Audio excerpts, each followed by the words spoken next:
Alrighty. We are back, ladies and gentlemen. Welcome. It's the day before Thanksgiving of 2018. And we are just about ready to start working on the $30 tier backers of the TOME RPG. This is yet another TOME RPG animation stream. I say just about ready because we actually have one last little $50 guy to do, a little straggler that I got tossed in there, so I'm going to finish him up first. And then we'll be jumping right into the 133 total $30 backers. And that is the last remaining tier of the Kickstarter backer characters submitted. So, yeah, let's not waste any time and get to it.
Hello. Hi, welcome. Joining us for a bit, Mr. Michael Prinky, head programmer man of TOME. It me. It you. It me. I've just done my usual 25 for the day, but I'm actually feeling like I kind of want to do some more. However, I also wanted to get something to eat because I'm fucking starving. So wouldst thou mind entertaining the chitty chat for a little while? I shall. Beautiful. Let me give you a link to... I am already looking at the chat. Oh, beautiful. Look at you. You're already on top of things. All right. Cool. Yes, I have a shortcut to this now. Sweet. Cool. I'm going to get myself a sandwich real quick. I'll be right back. Very well. Hello, everybody in the Tome chat today. I am Mike Prinky, lead programmer of Terrain of Magical Expertise, and I don't actually have any particular plans for Thanksgiving. Thank you for the question, Jacob.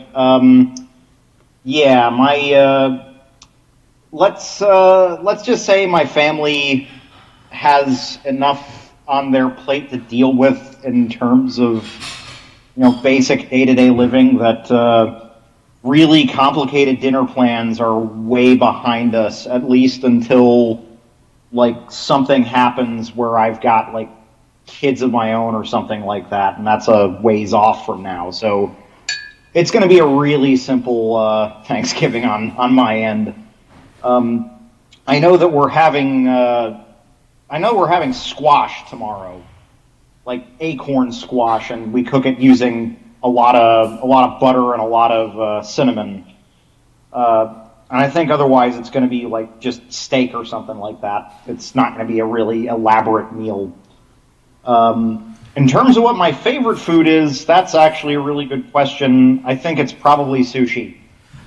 Probably definitely sushi. Yes, sushi. What day is it? Dark Omega is asking, what day is it? And I am not sure if this is supposed to be a very particular... It is the anniversary of Pokemon Gold and Silver. And I believe the anniversary of Ocarina of Time. So there is that. It's also the day before Thanksgiving, obviously. It's also the anniversary of Mario and Luigi Superstar Saga. Oh, so a lot of big days in gaming today. Come to think of it, I wonder what the release date for Jedi Knight Dark Forces 2 was. Now I'm looking it up. Oh, September 30th. Yep, that sounds about right. I remember it being in October, but there it is.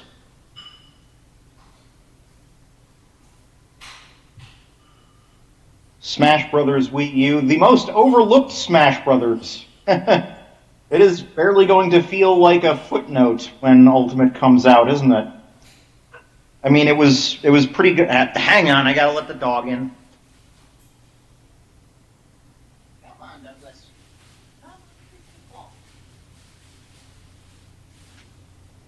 It's just galloping today.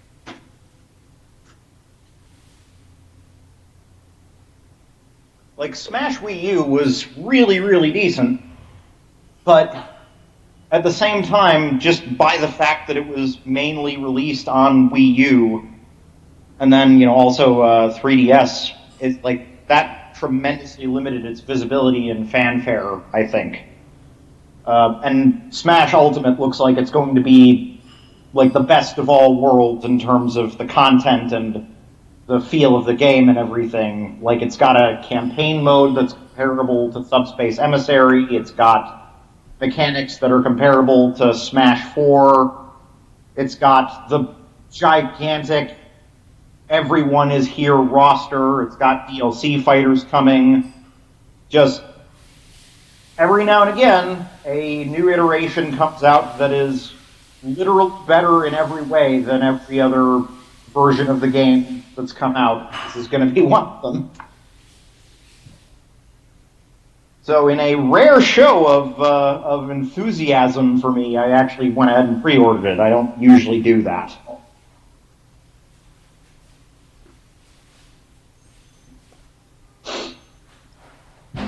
Well, one way or another, I'm looking forward to it.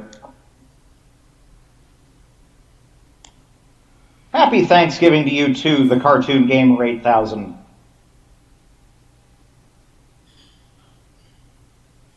Well, in terms of, might as well share, in terms of what I'm working on with Tome right now, how likely do I, okay, I'll get to Jacob Tucker's question in a minute. I'm going to address Tome stuff first.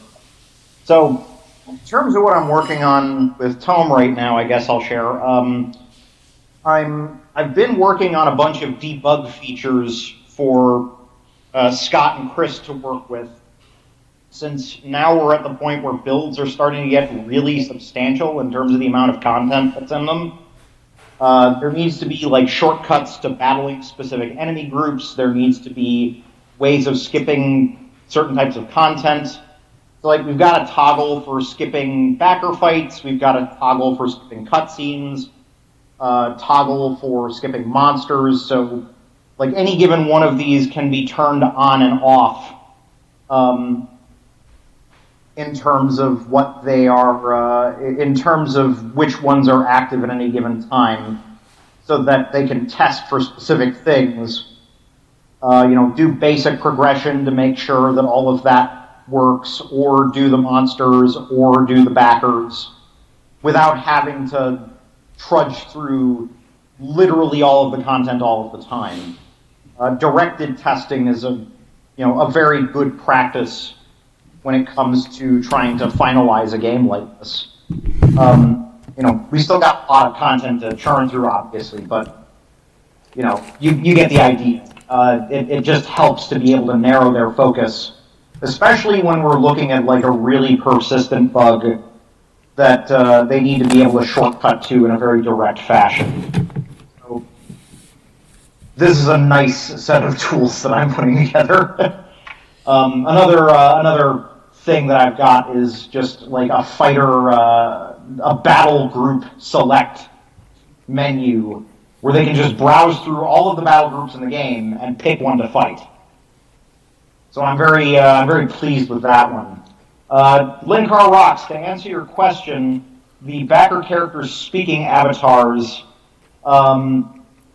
those are mostly implemented, at least for the backers that have been set up, that already have their dialogue and cutscenes. We didn't turn them on for this last build because it would have, I think there was an issue with the in-battle dialogue box, and we didn't feel that it was ready to show yet.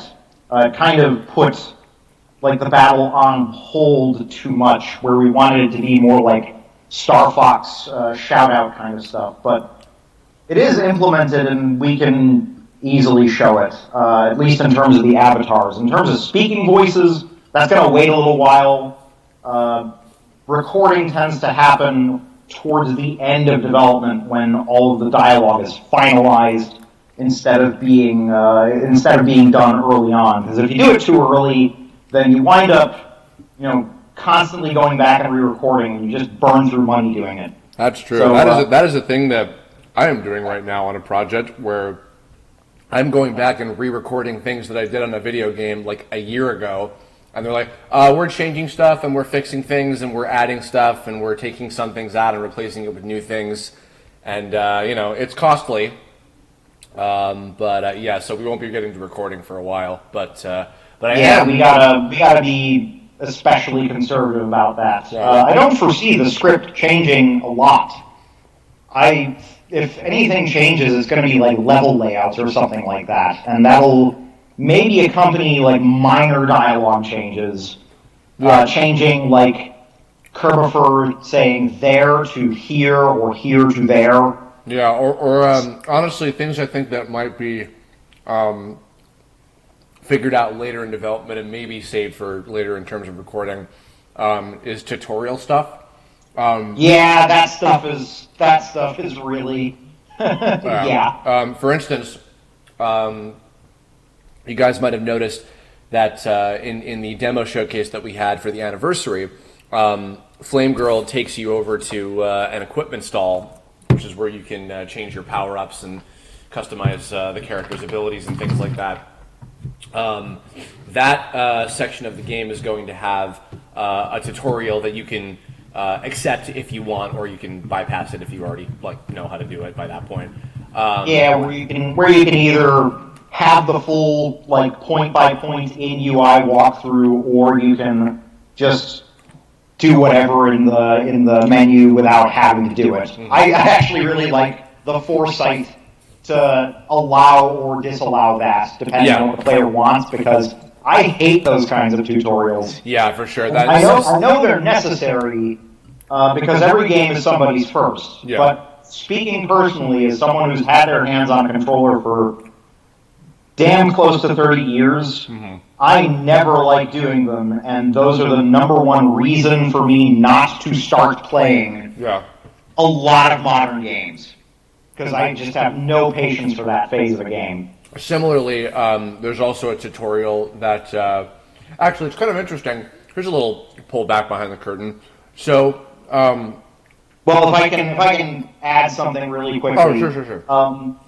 Just to connect it back to the idea of recording, if Flame Girl does voiceover on that tutorial, then necessarily the menu itself has got to be finalized, right? Mm-hmm. Necessarily the layout of it and the usability and feedback, that all has to be finalized, and that's going to be tested and iterated and tested and iterated, until the end of the project. So it's that's one of the reasons why recording is something that happens late in the game. But in terms of the speaking portraits and actually seeing some of the dialogue, probably the next time that there is we do a preview stream, mm-hmm. you will probably see some of those backer dialogue portraits. Yeah. I can't be certain which backers, obviously. Yeah, it'll depend on what level we show or what specifically we'll preview. Depending on which area we're previewing, Yeah. By the way, Dark Omega, no, there is not a new demo build available. We're referring to the stuff that we showed during the anniversary stream recently. Right. The Jacksoni Jungle stream we did. Mm-hmm. I think it's possible to do a demo build, quote unquote, that backers could get a chance to play. The only thing we're worried about there is, on one hand, how much content is going to be substantial enough. I'm less worried about that after Jacksoni Jungle, because that seriously took 20 minutes to play through. Yeah. And I was playing like an expert. People who are playing it a little bit, with less familiarity and insight into the systems, they're probably going to take longer playing through it, and especially if they're more immersed in the dialogue or something like that. Yeah, I would. And this is not a promise to anybody, so don't take this with a grain of salt. If we were to release a demo, a free demo for people to play, that's closer to the finalized deal with the game, I could see maybe just the first level. Something along those lines. And that would look a lot like the. I guess it wouldn't look too much like the demo build from the Kickstarter, because all of the art's different now. Yeah. All of the art's different now. All the monsters behave differently. I guess there's a good deal more meat on its bones. Yeah. I would prefer something more like the Jacksoni Jungle level, because that's a bit more challenging, I guess, mm-hmm. In terms of the gameplay, where the early part of the game is very much trying to get you acquainted with how all the controls work and stuff like that. Yeah. It's a little bit of a trade-off in terms of how ready is all of this, and how much spoilers are we giving people before they get to see the final version of the game. Yeah. Circling back a subject to go regarding writing tutorials. So Flame Girl's tutorial about the equipment stuff has not been written yet because of what Mike was talking about, where the UI and the functionality of the equipment screen isn't 100% set yet, and also may change completely closer to the game being finished. On the other hand, and I actually wrote this, I think, within the last couple months, in the first level, and this is something kind of interesting. This isn't really a spoiler because it's the first level in the game. So the very first battle that you get into in the entire game is with Kerbifer, actually. He comes in and he jumps you, and he doesn't give you a tutorial. You just fight him, and you are left to figure it out, and it kind of is a measuring stick on if you can kind of get a handle on the system or not.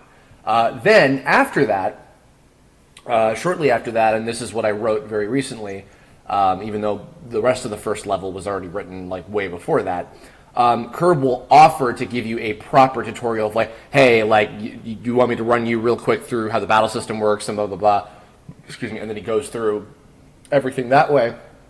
And that's also kind of as my kind of out for, okay, I figured this out on my own. I don't need to have my hand held. I don't need like a proper tutorial. I understand the system well enough that it's fine or whatever. And then if you so choose and you want just a refresher, then the second battle that you have with him that is optional is him kind of step by step going through what each of the different things on the battle screen do. So, but, indeed. Mm-hmm.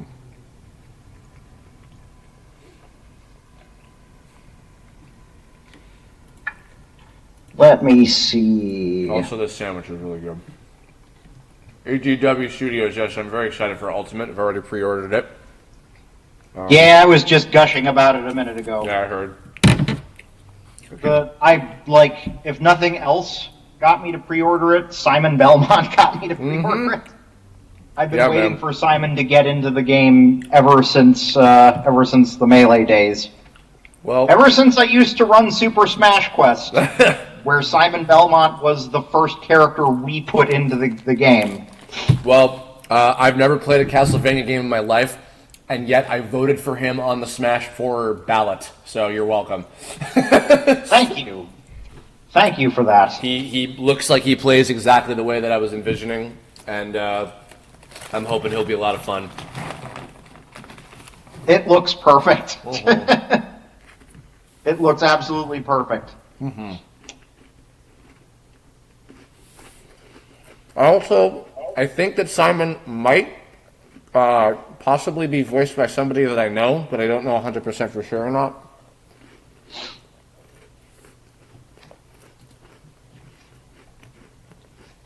Fat Man, let me see if I can. Let me put some thought on how I would organize a build for backers to play, because we're within like spitting distance, certainly, of being able to put one out. I think. Yeah, we'll see how that goes. Like I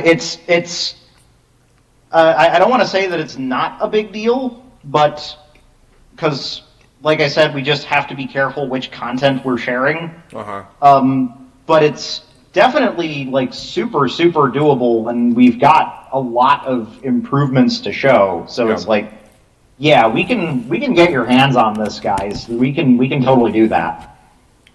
I'd be delighted to. By the way, Fat Man, I believe, is one of the winners of our giveaway. After I had to redraw them because 3 of them didn't actually turn in the information that we needed. I have no idea why.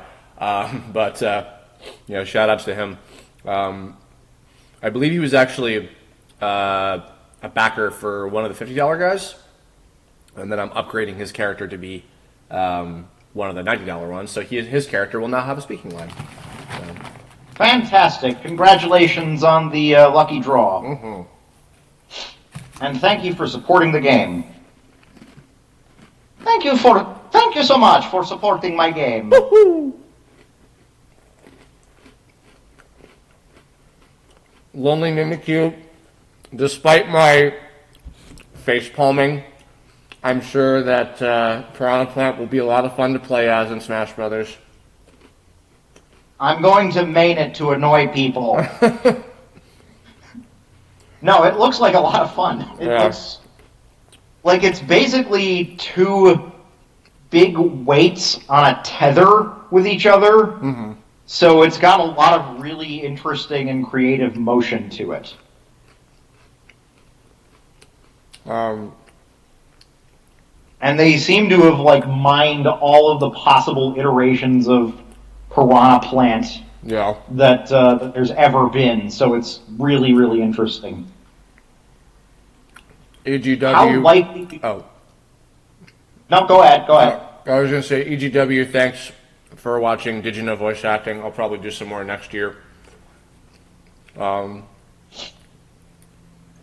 Jacob Tucker. I kind of hope it's not data mined, the DLC stuff, because I genuinely have, and this kind of ties into Link Rox's question, I don't know. I have no idea who the 5 characters are going to be. All the ones that I thought were shoo-ins are all assist trophies.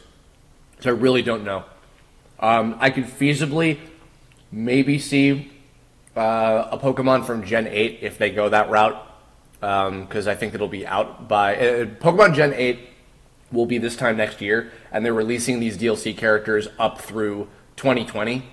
So I could feasibly see another Pokemon character. I could also maybe see a new Fire Emblem character, like from Three Houses, because that's going to be coming out next year. Excuse me. Yeah, I don't know who I'd want. Like all of my number 1 picks have been snatched up. Like they've happened. They've given Ganondorf his sword. They've brought in both Simon and Richter, and I didn't think Richter was going to make it. Mm-hmm. Like I was really hoping that I'd get them both, and then somehow I got them both. That's pretty rad. The whole opening roster is like Christmas for Mike. They got Wolf. Yeah. Wolf is back in the game. Everyone is here. What else could I ask for? You know, like maybe 1 or 2 more Final Fantasy characters, I guess. Yeah. Like I don't think that's gonna fucking happen though, honestly. I could go for Terra or Sales or something, or however her name is pronounced. I think it's very telling. It's very telling the fact that the only Final Fantasy content in the game is Cloud, the level, and the 2 music tracks, and that's fucking it. There's nothing else. And I've heard lots of different people, oh, this one from Final Fantasy insert number here would be so cool. Oh, Sora, oh, whatever. Like, Gino was the only one I thought maybe would have had a shot, and I'm pretty sure he's not going to be. I was confident, but at this point, I'm still kind of 50-50, but I'm leaning more in the 50% of he's probably not going to be in there. I really sincerely doubt we'll get any other Square Enix stuff. Some people were thinking maybe a Dragon Quest character, which I think would be cool, because that could be like the Enix side of Square Enix. But I don't know. I don't know if Dragon Quest necessarily has like an outstanding like Cloud equivalence character that's like that well known and that heavily demanded and that popular. And also with all due respect, if we're gonna get another anime looking guy with a sword, it's like, yay, ooh, so exciting. So I don't know. It'd be really funny if they brought in like Agumon or something. Oh God, no! No, I would. If they're gonna go out there, Pokemon versus Digimon cage match, dude. No, before Pokemon versus Digimon in a game, I want fucking Crash Bandicoot. Crash Bandicoot. Oh crap! Hold on, my fucking stream is being stupid again. Hold on a sec. Okay, we still there, guys? Sorry, this is the first time in a while that I've had like connection issues. Sorry about that. Crash Bandicoot is my like unrealistic one that I would love to see, and I know it's not going to fucking happen. Just because I think it would be really cool to have like the original 3 mascot characters. But even with the Crash remake thing, like he's just unlikely. Yeah. It's unlikely, and he's so like not that relevant. They're negotiating with Activision, so it's like Oh yeah, that in and of itself. I mean, I think it's a miracle alone. I'm still getting over Karul, like because he's the only character on the roster that was not made in Japan. Like technically Diddy, but Diddy started as a redesign of Donkey Kong Jr. But every single other character on the roster was made in Japan. So that also, I didn't have high hopes for Shantae or Shovel Knight or any of those characters either for the same reason. Well, The RPG dude, I'll weigh in on this. He asked, do you think a Microsoft rep could be in Smash? No. Nope. Absolutely not. Like, all of the characters that have shown up so far have the, like, and this is like Nintendo's hard and fast rule here. Mm-hmm. They've got to have shown up on a Nintendo console at some point. Yeah. And even Cloud Strife, believe it or not, has shown up on a Nintendo console. Mm-hmm. It's, you know, it's like Kingdom Hearts Chain of Memories or something like that. Yeah, and recoded, yeah. And I know that barely counts, but also with Cloud, let's be fucking honest. It barely counts, but it counts just enough. Yeah. And like... So, like, it's a... But that was like a big stretch. It's kind of a miracle that any Final Fantasy VII imagery makes it into the game. Because, like, none of that was ever... Like, that's the biggest stretch that they've ever had. If you're looking for Master Chief to show up, no. Yeah, no way. No. You won't see that. You won't see Bloodborne. You might see Dark Souls. Of any Microsoft-owned character, the only one I could have even remotely have seen is Banjo-Kazooie, and I don't think that Banjo-Kazooie is going to be in the game at all. I think that even that, like, I've been banging the drum of like it's just not realistic. And you know what? I'm such a kill. I remember even back like a couple years ago when I used to do the discussion videos with Game Explain when Smash 4 was coming out. I was the fucking killjoy because I was always like thinking about it from like the business and the industry perspective. Here's one. Hotel Mario, straight up, and I don't mind saying this. When I worked on Tales of Zestiria, Smash 4 was coming out. I straight up asked the Bandai Namco guys, like, you know, a lot of people would love Klonoa, and they were like, we'd love Klonoa. No one cares about Klonoa. Like, you know, like he's not popular. He's not in demand. Like, you know, to an extent that like warrants it or whatever, you know. Yeah, Banjo is not gonna. I don't think he's gonna make it. I think the furthest that Nintendo is gonna go is DKC characters because they still own the rights to those. Yeah. You know, Microsoft isn't particularly interested in promoting Banjo as a brand. Well, no. Here's the thing. Is that a problem? I don't think it's that because I forget his name. Somebody will correct me. The guy who's like in charge of Xbox tweeted publicly, "Hey, if Nintendo wants Banjo for Smash, we're down." That's part of the reason why people are so gung ho about it. Here's the other thing, though. Think about it from Nintendo's perspective. Hi, we're a long ongoing Japanese company. Why would we promote our direct competition with a character who hasn't had a game on any console in over 10 years, hasn't been on our consoles in like 15, maybe 20 years by this point? Regardless of how many people want it, from the like, you know, jaded business perspective, I look at that and I'm like, why would they ever want to do that? Regardless of how many people are asking for it, that I see from the business perspective, it's like, why would we do that? You know? But would it be awesome? Absolutely. Banjo-Kazooie would make a fucking excellent Smash Brothers character. Do I think it's ever going to happen? Fuck no. Bomberman? Bomberman's kind of a hard sell. Bomberman I would have fucking loved. I wanted Bomberman since Melee, but... From an aesthetic perspective, he fits, but I don't know what his moves would be. No, I mean, other than bombs, and more bombs. Yeah, I mean, there's things it could do. There's things it could do with anybody, but... You know, he's irrelevant. I'm honestly even surprised he's an assist trophy. That in and of itself is astounding to me that he's an assist trophy.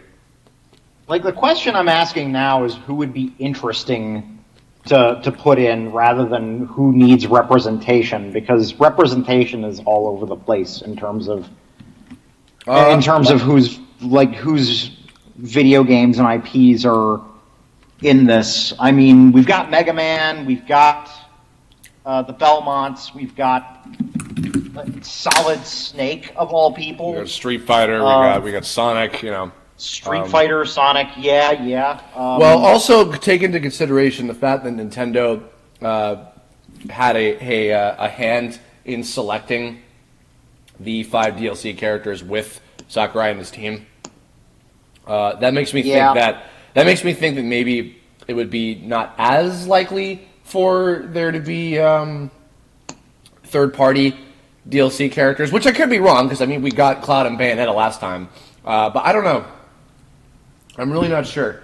I don't even think it's a matter of who would be interesting and which series needs representation. I'm just trying to wrap my head around who logically would. Who is even left? Yeah, I don't know. And like I said, all the ones that I thought were fucking shoo-ins, they're all assist trophies. So I'll be right back again. I'm gonna just take this garbage down.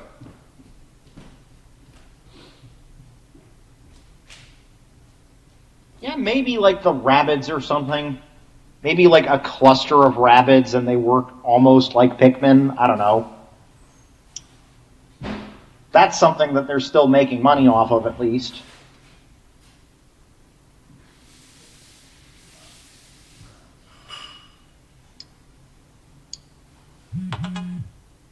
Cloud Lightning, I don't know how many characters that Curb's gotten through, but it's a lot. It's a freaking lot of characters. How many what that I've gotten through? Characters. Today? You've drawn a lot of characters. Oh yeah, I've drawn 25 today. I don't know if he's asking about today or if he's asking about in general.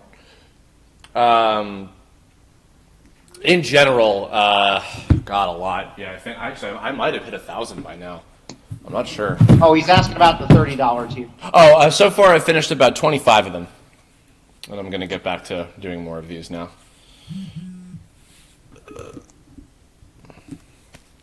That is a bunch of characters.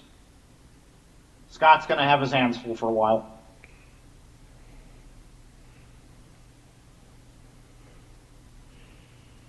Whew.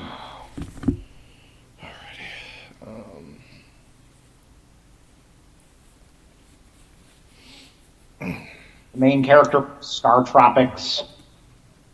Oh God, no! That legendary Pokemon. Star Tropics was so fucking that's irrelevant obscure. too. Yeah, and just irrelevant. Yeah, unfortunately.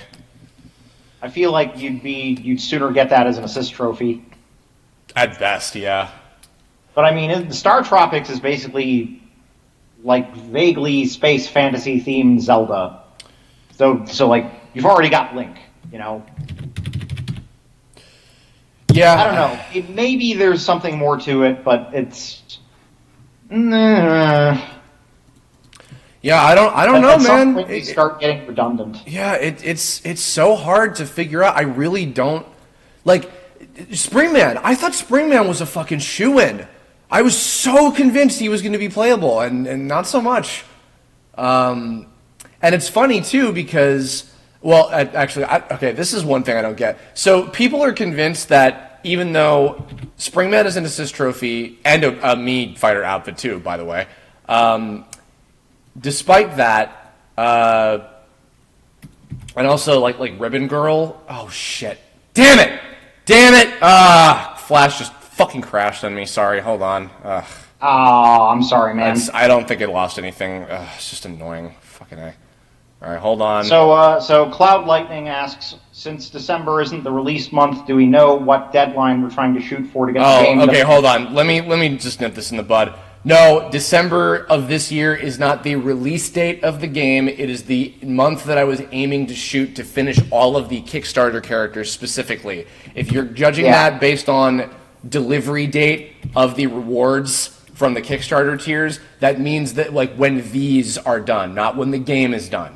So just to clarify that, I know there's probably going to be a billion people who are confused by that. I'm probably going to address it literally in the next Kickstarter update that I do.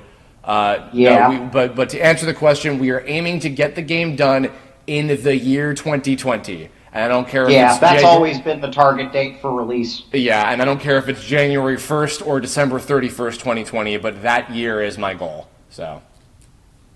Yeah, sorry about that if there's a misunderstanding. We keep bringing it up and mentioning it, but it's yeah. And I will. I'm sure I will talk about it a lot when I do the next update. It's a goofy disparity between Kickstarter reward release date and actual game release date. Yeah. Oh, there he is.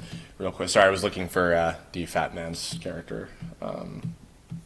We are making really good progress, though. I don't think we're going to have any trouble hitting that 2020 date. Yeah, I hope. I mean, we've done a lot in this first year.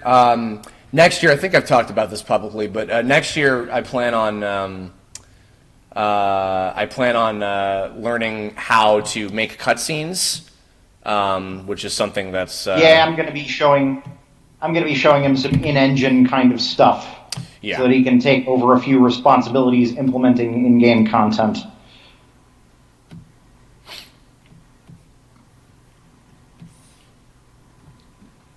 Let's see here. I was going to answer one of these questions. EGW Studios asks, how much is the game? The price point is going to end up being set probably by the publisher more so than us when we once we nail out a publishing agreement. Yeah. Well, if we. Yeah, that's going to be way down the line. We have no idea what that's going to be like yet. I don't see it being like a super expensive game necessarily, but we don't know 100% for certain what it'll be. Yeah, it's one of those definitely one of those industry issues where we cannot make guarantees on behalf of a publisher that we haven't nailed a deal down with yet. We can kind of guide those negotiations. We're definitely aiming to keep this at a relatively light price tag. I think I made a calculation that if it was something about like the lowest we could go and still make a really healthy profit on, even with a fairly limited number of sales. But it was kind of an estimate. Yeah. And it wasn't a very it wasn't outrageous for a game like this. Oh yeah, this is something that I think I should bring up in regards to our target date. So I don't think I should give like specific numbers on this here, but we still have plenty of our budget left, it turns out. We still have a ton of our resources left for funding continued development of the game. I was kind of, rationing the budget in terms of thinking that most of it would be gone at the end of this year. But it turns out we still have a really, really healthy amount of budget left for well into 2019 in terms of development, and we are not like butting up against any monetary emergency. Yeah, so which is a major relief. we're in a really healthy place to continue development of the game and to take our time negotiating with publishers in order to get a deal that suits us instead of rushing into one that doesn't really accomplish what we want. So that's an assurance that I want to give to everybody who's like, all of the support you guys have given us has gone a really long way.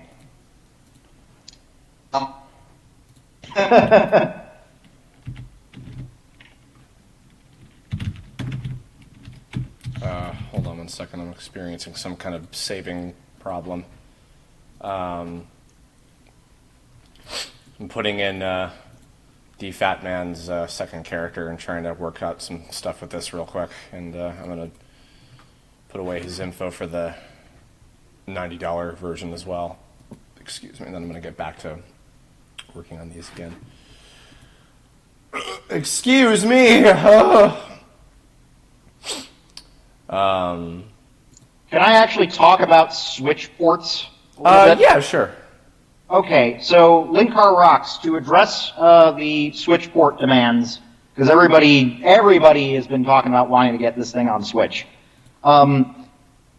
The most common thing that we hear from every publisher we've talked to, and we've gone through like 5 at this point, is that getting this game on Switch is a non-issue. It is the one thing that we almost definitely are going to be able to get from a publisher.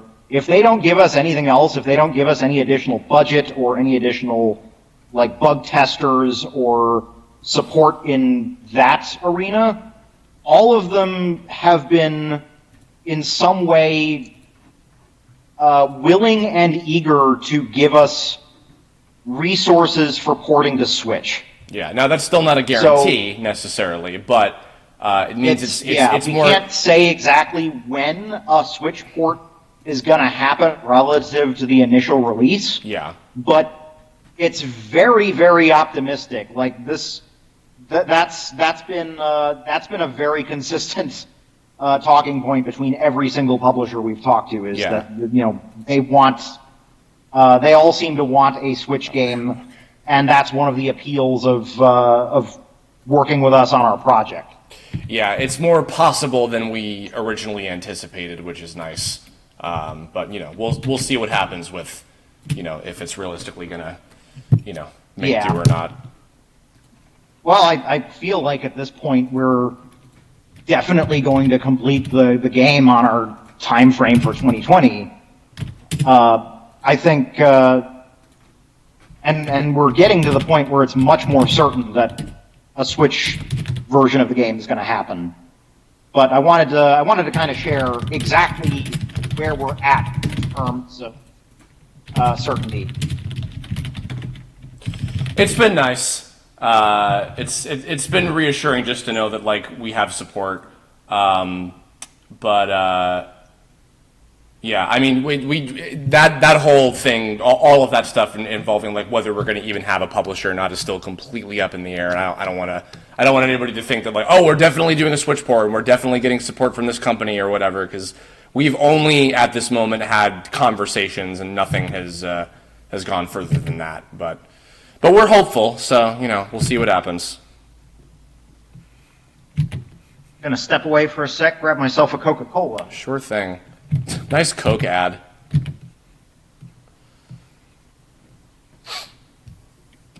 I won't play any music until...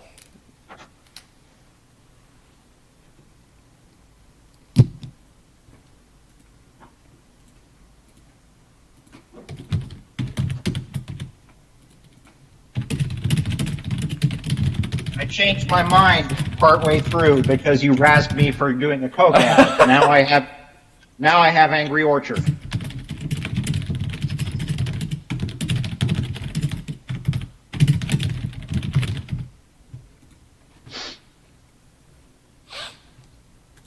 So Cloud Lightning, in terms of the resources we've got on hand for platform support, we've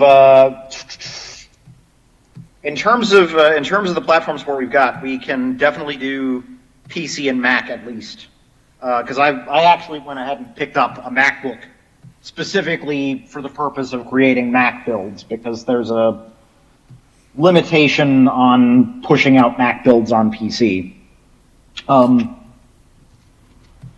Yeah, I mean, that should go without saying. The fact that it'll be on home computer, I mean, that's at the very minimum what it has to be released on, or else it wouldn't be coming out of anything.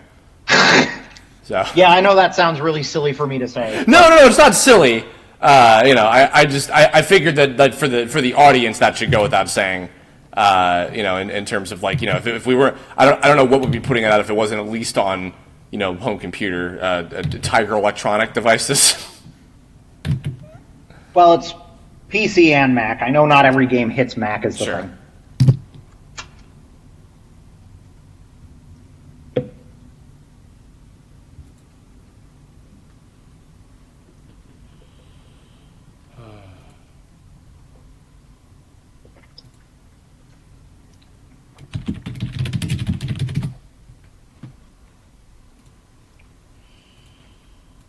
So have you guys got any other questions about like technical implementation on the project while I'm here?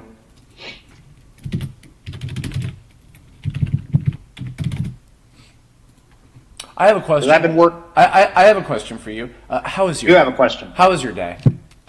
How's my? He's making fun of me because I said not many people actually ask me that. No, I'm not. What the fuck? No, I'm genuinely asking how your day was, asshole. No, like no, I thought yesterday Scott asked me that, and I was like, what? I do not. No one says that I to do me. not comprehend. Yeah, it took me a minute to figure out what he was asking about. I was genuinely fucking asking you. Okay, I'm kidding around. All right, I know. it's cool. I know. It's cool. I know. I know. I know. I love you. What? Mwah. I'm telling Amy. So yeah, my day is going okay. I finally managed to get up somewhere approximating the morning. So there's that. I've been fighting with my sleep schedule ever since the demo went up on that stream a couple of weeks ago. So I've finally got it back somewhere that's close to being normalized. And that was my main achievement for the day. Otherwise, I've been doing a lot of running around, taking care of the dog, doing errands for my parents in preparation for our modest Thanksgiving tomorrow. Yeah. Amy and I made our... My mom needs a lot of help. She's going through a lot of nasty medical problems. Yeah. Nothing that isn't manageable for my family in terms of like the finances of it or anything. So that's thankfully a stress we're not worrying about that much. Not to say that it's been nothing, but she's at the point where Medicare is available as an option, so that's been helping a lot. Yeah. But like, she's not really mobile anymore. She's not. She needs a walker now to get around the house, which is a fairly. Maybe you can think of it as a recent development, but maybe you could think of it as she's needed a walker for a while now, and now finally is kind of admitting it. We got a stair lift for her installed, like where you've got the electric chair that goes up and down the stairs. So that's been helping her out a lot, but she needs she needs some assistance. She can't really do cooking or baking herself at the moment. So I kind of pitch in and let her bark out orders at me in the kitchen, and she kind of gets to vicariously cook. And that's a lot of the stuff that's been kind of going on the last few days is trying to make things a little bit more livable, spend some time with her, help her feel a little bit more normalized,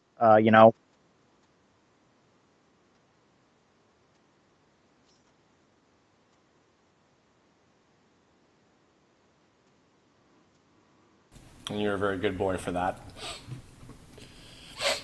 Taking care of your fam. Doing my best. Yeah. It can only it only goes so far. Like the best I've got to give them is time. Yeah. But they're very thankful for it, and I'm very thankful for it. If I didn't have this project to work on, and if it weren't actually incredibly stable, then I wouldn't be able to be here for them. Yeah. Well, Which I know I've said this continually, but I am so incredibly appreciative of the amount of time that you spend on this, and everything you've done for me with making. I don't offhandedly say you're the man who's making this happen, for no good reason. So You give me too much credit. You're the man making it happen. No, man. Like, look, I'm the man drawing the graphics. I can't make a fucking video game. So, I mean, straight up, like, I literally can't do this And as I'm continually proved, like I get frustrated when like I'm trying to do something and I have to rely on other people, and I can't just do it myself.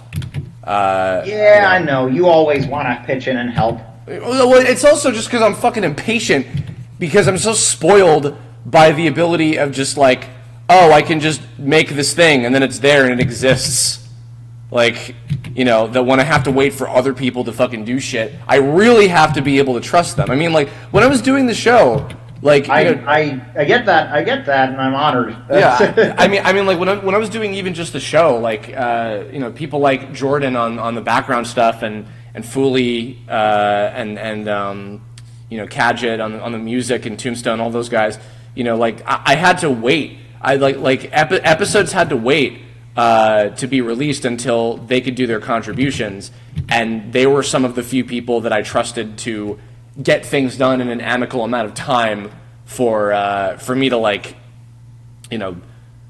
for me to be able to depend on them and make sure that things were progressing, So and considering how much bigger of an undertaking this is compared to just doing a fucking web show. I don't take that trust lightly. So I don't have that much insight into the process of creating like an animated series, but my estimate is that there is a very frustrating part of game development early on, where it's taking forever to get baseline stuff working.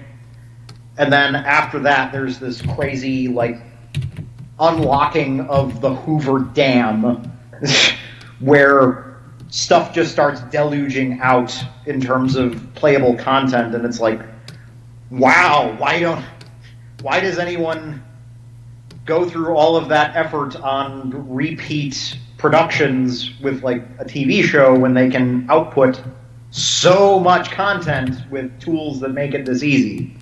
At least that's been my experience on projects I've worked on that have been more long form. Yeah. Like, there's this kind of miracle where you can rig up a script for a game, a playable like segment of a game in like a day to 3 days, where it would take you potentially weeks to animate it by hand. Yeah, it's funny because I don't remember if I've... No, I don't think I've said this. Something I've considered maybe doing, and again, this also might depend on like what may or may not happen with a publisher in the future. But I've actually considered it might be kind of cool, and also convenient because I remember because Epic Mickey did this and I really liked it. I thought it was very convenient. When the game came out, they put up, I think on the official like Disney Interactive YouTube or something, they put up a full playthrough of the game, like officially, like with no commentary or anything, just like a full playthrough of the entire game, start to finish, and it's like, here's the story, here it is, you can just see it. I might even do that for this, like maybe like, in fact, actually, fuck it. Depending on when we get it done, Mike, it might even be funny if, I guess I'll just keep it vague and you'll know what I mean, but releasing it over the course of a period of time that would make sense for the course of the game. You know what I mean by that? Yeah. If it was done, if it was all done and ready to go by that point, I would maybe do that. Cute. Yeah, that's I actually really like that. Yeah. That's cute. Cloud Lightning, this is a good question. After I finish streaming, drawing all the Kickstarter characters, do I plan on continuing to stream, doing other stuff like playing games again? Yes, actually I do plan on doing that. In fact, next year I aim to get back to doing a lot more gaming streams during the week, and then doing, what's it called? Doing curb vlogs over the weekends is what I would like to do in the future. And I do have to kind of sort some technical things out with that because, and by that I mean probably being like, Casey, help me, I don't know what the fuck I'm doing, because I don't. And actually, I will say this, I have talked with a couple of voice actors about potentially doing a waptois of Banjo-Kazooie, which is something that I've wanted to do for a while. There were two voice actors, in fact, ones that perhaps you guys might even be familiar with. I won't say who they are. But they were both very, very on board with doing that, and I would love to do that because I think that doing a waptois of that game would be a shit ton of fun. So we'll see what happens. But yeah, I would like to do that and probably get back to more of the Curb versus ones, which is just me playing a game by myself. I did that with my Mario RPG playthrough back when the Kickstarter for the Tome game was kind of in its last few days or so. Super Gino 128DS is asking what a waptois is. A waptois is a special form of Let's Play that I started doing, I think earlier this year, or maybe I forget if I started it last year, I don't remember, but it stands for with annoying people talking over it. And particularly, what I tend to do is I will do it with games that have like dialogue and like a story or whatever, but don't have any like, or if they have voiceover, they don't have like full voiceover. Excuse me. And typically, I will get a bunch of voice actor friends of mine to dub over the whole game with me, and oh my gosh, and do voices that way. It started with. The very first one that I did was Mischief Makers. With Casey Modulo and Karina Bedker and myself. The three of us went through and dubbed the whole game. And then we also me and Casey did a couple of the Mario games. And then the big one that I did last year was, actually around this time last year, was we did a full playthrough of Pokemon Fire Red. And it was me and Casey and Kira Buckland, and occasionally we had guests, like we had Ben Diskin and Heather Pettigrew. Elsie Lovelock was on an episode, and she was a joy. Kim Tran was in one at the very end, and that was a ton of fun. I loved getting to do that.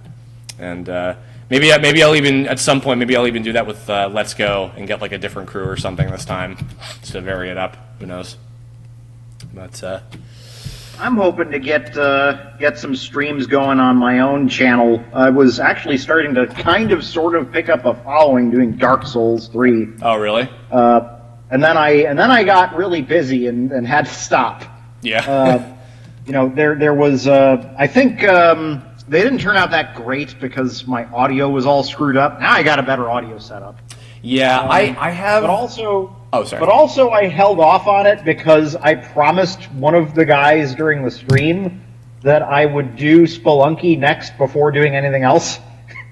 Yeah. And now I have yet to do any more streaming because I've convinced myself I have to play Spelunky for him. Yeah, actually, I'm reminded I was going to at one point. I was going to do what the hell was it? Oh, I was going to do a Kirby Superstar playthrough with a couple people a while ago, and we never ended up doing it. Kirby for Superstar? Yeah, that's the one. Excuse me. Excuse me. But yeah, but I would like to do, and maybe I might do some other. I might do another. What's it called? Like other drawing streams, just like drawing other stuff or whatever. Like even if it's not related to Tome, because pretty soon I'm gonna be pretty much done as far as like non-spoilery stuff that I can animate, because I do have a couple other characters to animate, but they're all pretty. In fact, actually, they're mostly like end game bosses. So but yeah, I would like to do more streams. I do have to figure a couple things out on like what I'm going to do for everything consistently. But I'll still be doing curb logs on the weeks and etc. Actually, I think this weekend I'm probably going to do a 5-year curb log anniversary one, because it has been 5 years since I started doing curb logs. So goodness. Yeah. Having a lot of anniversaries lately. Yeah, well, yeah, I just kind of started doing them because they were like an easy way to just like do content on a consistent basis, and I was like, yeah, this is easy to do, and sure, why not? So I started doing them, and there was a time, if anybody remembers this, there was a brief time where I was doing them like every other day instead of like twice a week. And then lately, I've been mainly doing them once a week. I allocate them to weekdays, or sorry, to weekends, and I'll do streams during the weekdays. But yeah, but I would like to do more streams. I just got to figure out some details of how they're going to go.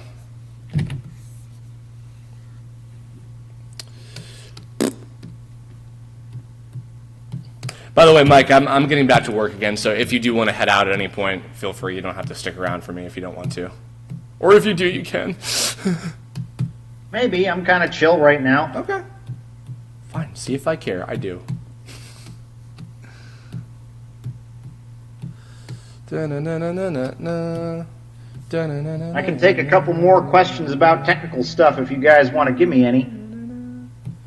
Been playing a lot of Sonic music lately, if you haven't noticed. I haven't noticed. I can't hear any of your music right now. Oh, no, I mean like when I've been streaming in general. Oh.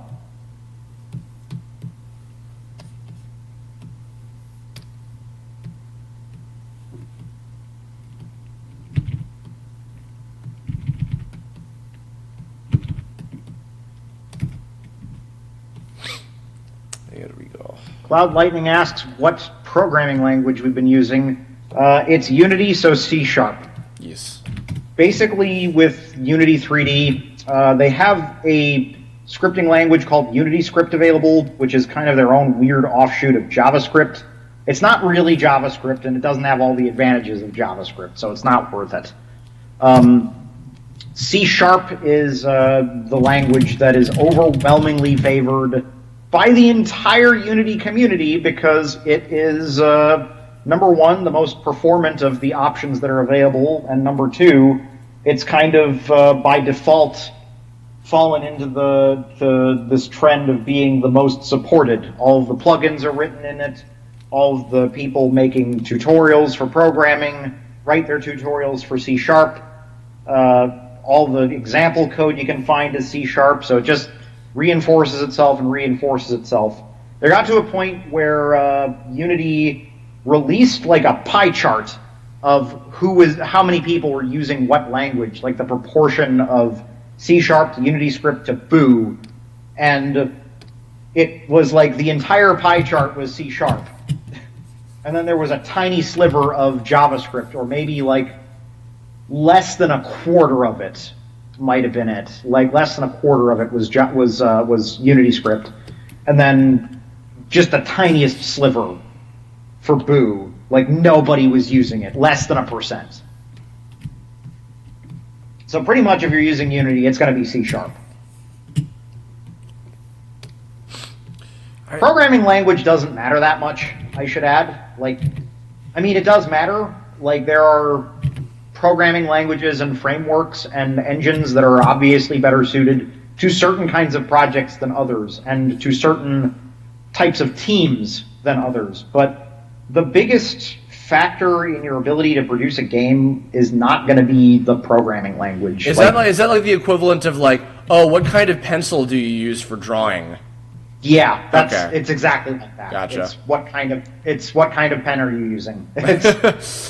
It's thinking that Copic markers are going to magically make you a better artist when it really comes down to a lot of fundamentals about programming itself.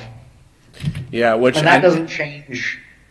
It like object-oriented programming does not change between different languages. It doesn't meaningfully change. Funnily enough, it's almost kind of the same thing as like when people are like, oh, like, what school should I go to? And I'm like, they don't care. Like, people aren't going to hire you for a job based on what school you went to or what kind of pencil you're using. Like, it doesn't. Some schools have better connections than others. There is that, but that's the only factor to it. No one's classes are fundamentally better than others. Despite the rumors of what people seem to like, and this is with nothing against CalArts at all. A lot of extremely talented people for many, many years have come through CalArts, but CalArts isn't like, oh, you automatically graduate and then you get a job. Like, that's not how it works. Again, just give it a minute. Sorry. Okay. Sorry about that. Okay. Give it a second. Should be back on. And okay. Sorry. Sorry, Mike. What was that question? Okay. Zerion G was asking what's been the biggest obstacle code-wise to get working. Yes. So that's got to be the sprite sorting, because we have actually an uncannily complicated method for handling the game's display, where the gameplay is actually 3D objects moving around in 3D collision, but then they are puppeteering sprites in a 2D plane and setting their sprite sorting live while you are playing. So it's easily possible in the sprite sorting part of this to go overboard and wind up making the hundreds of sprite sorting calls that are happening like way overly performance intensive. Like, just they eat up resources doing it. Yeah. And I managed to optimize the crap out of it before we did the Jacksoni Jungle build. So now it's running at like 120 frames a second. But before, I was lucky to get it stable at 30. Yeah. Just because of a slight error in the way that was written. But besides that, just the logistics of where an object is in 3D space versus where it is in 2D space, screwing that up is really easy. Large objects, especially, are really screwy, and I've got to finalize a solution for that yet. Yeah, one of the consistent things we've run into is like when building the hub towns, without giving too much away, there's buildings that serve different purposes. And the buildings are big sprites instead of blocks, where the system is designed to handle blocks. Like, really specifically 1 unit wide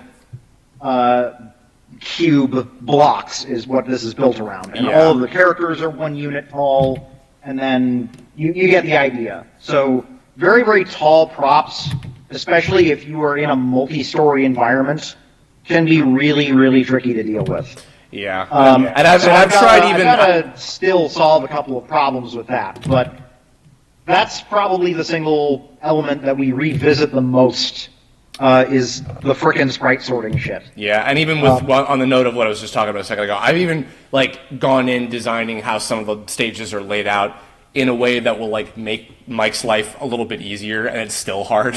So that goes to show you. Let's see. What other things have been kind of tricky? Status effects in battle have been fairly tricky. Yeah. Just because, like, I think I came up with a pretty robust way of handling them, where I sorted them between pre-turn status effects that happen when your turn begins, and then post-turn status effects that happen when your turn ends. But there are ones that, like, it needs to check for team attacks to see if you're eligible to be able to do them. Because if you're paralyzed, or if you've got, or especially if you're encased, then that should preclude you from doing team attacks. Yeah. But that's a use case that the team attack system has to look through, not something that is like universal to the entire game. Yeah. And then you know, there are various presentational niceties that have to be looked through. The big one is transformations. Because the flower status effect transforms your character into a flower and then precludes them from able to use special attacks. So there has to be like a whole character swap that happens live during gameplay. Yeah. And it's got to be able to work for anyone, including the player characters, but also monsters and backer characters. Yeah. We got to make sure that the bosses, the giant boss characters, are immune to it. Yeah. I mean, obviously, there's certain cases where it's like, oh, that's not gonna fucking work for, you know, what should be obvious reasons. I hope. I don't know that they're actually immune to it yet. That's something that we're gonna have to. Yeah. That's a heads up for you, Chris. That's like a bug that I expect to run into. Yeah, I'm sure. Well, let's see. Yeah, there's just a lot of special case logic inherent in status effects, in transforming creatures, and bosses, in terms of like bosses that summon other monsters. Those are more difficult than the basic battle system, which got going in like a week. Mm-hmm. You know, the just turn by turn interaction, that was done in like a week. Let's see, if I have like one final fairly tricky thing that we've had to deal with, it's probably been the gating logic for cutscenes and game progression. Mm-hmm. Because there's a good chunk of that is fairly easy to manage in terms of the system that actually saves and loads the data. But in terms of manually positioning where that data gets saved and loaded, like that's on a per cutscene, per trigger kind of basis. That is something where you absolutely have to micromanage it. And I even have like a separate document for story flags that's just like an Excel spreadsheet saying with the names of the story flags and where they're going to happen in what scene and what cutscene. Yeah. And that way, when I go through and do the implementation pass on cutscenes, I can actually go in and tweak them. And oftentimes it doesn't make sense until I am editing the cutscenes at the in-engine level. Like, you think you can plan on these sorts of things in the spreadsheet for the localization, right? You think that you can pinpoint, okay, triple flag right here. But no, that's not always the case. Things that you would think need a story flag, sometimes don't. And then things you think don't need a story flag, sometimes do. And then sometimes the story flag needs to be triggered by the battle ending instead of by the cutscene ending.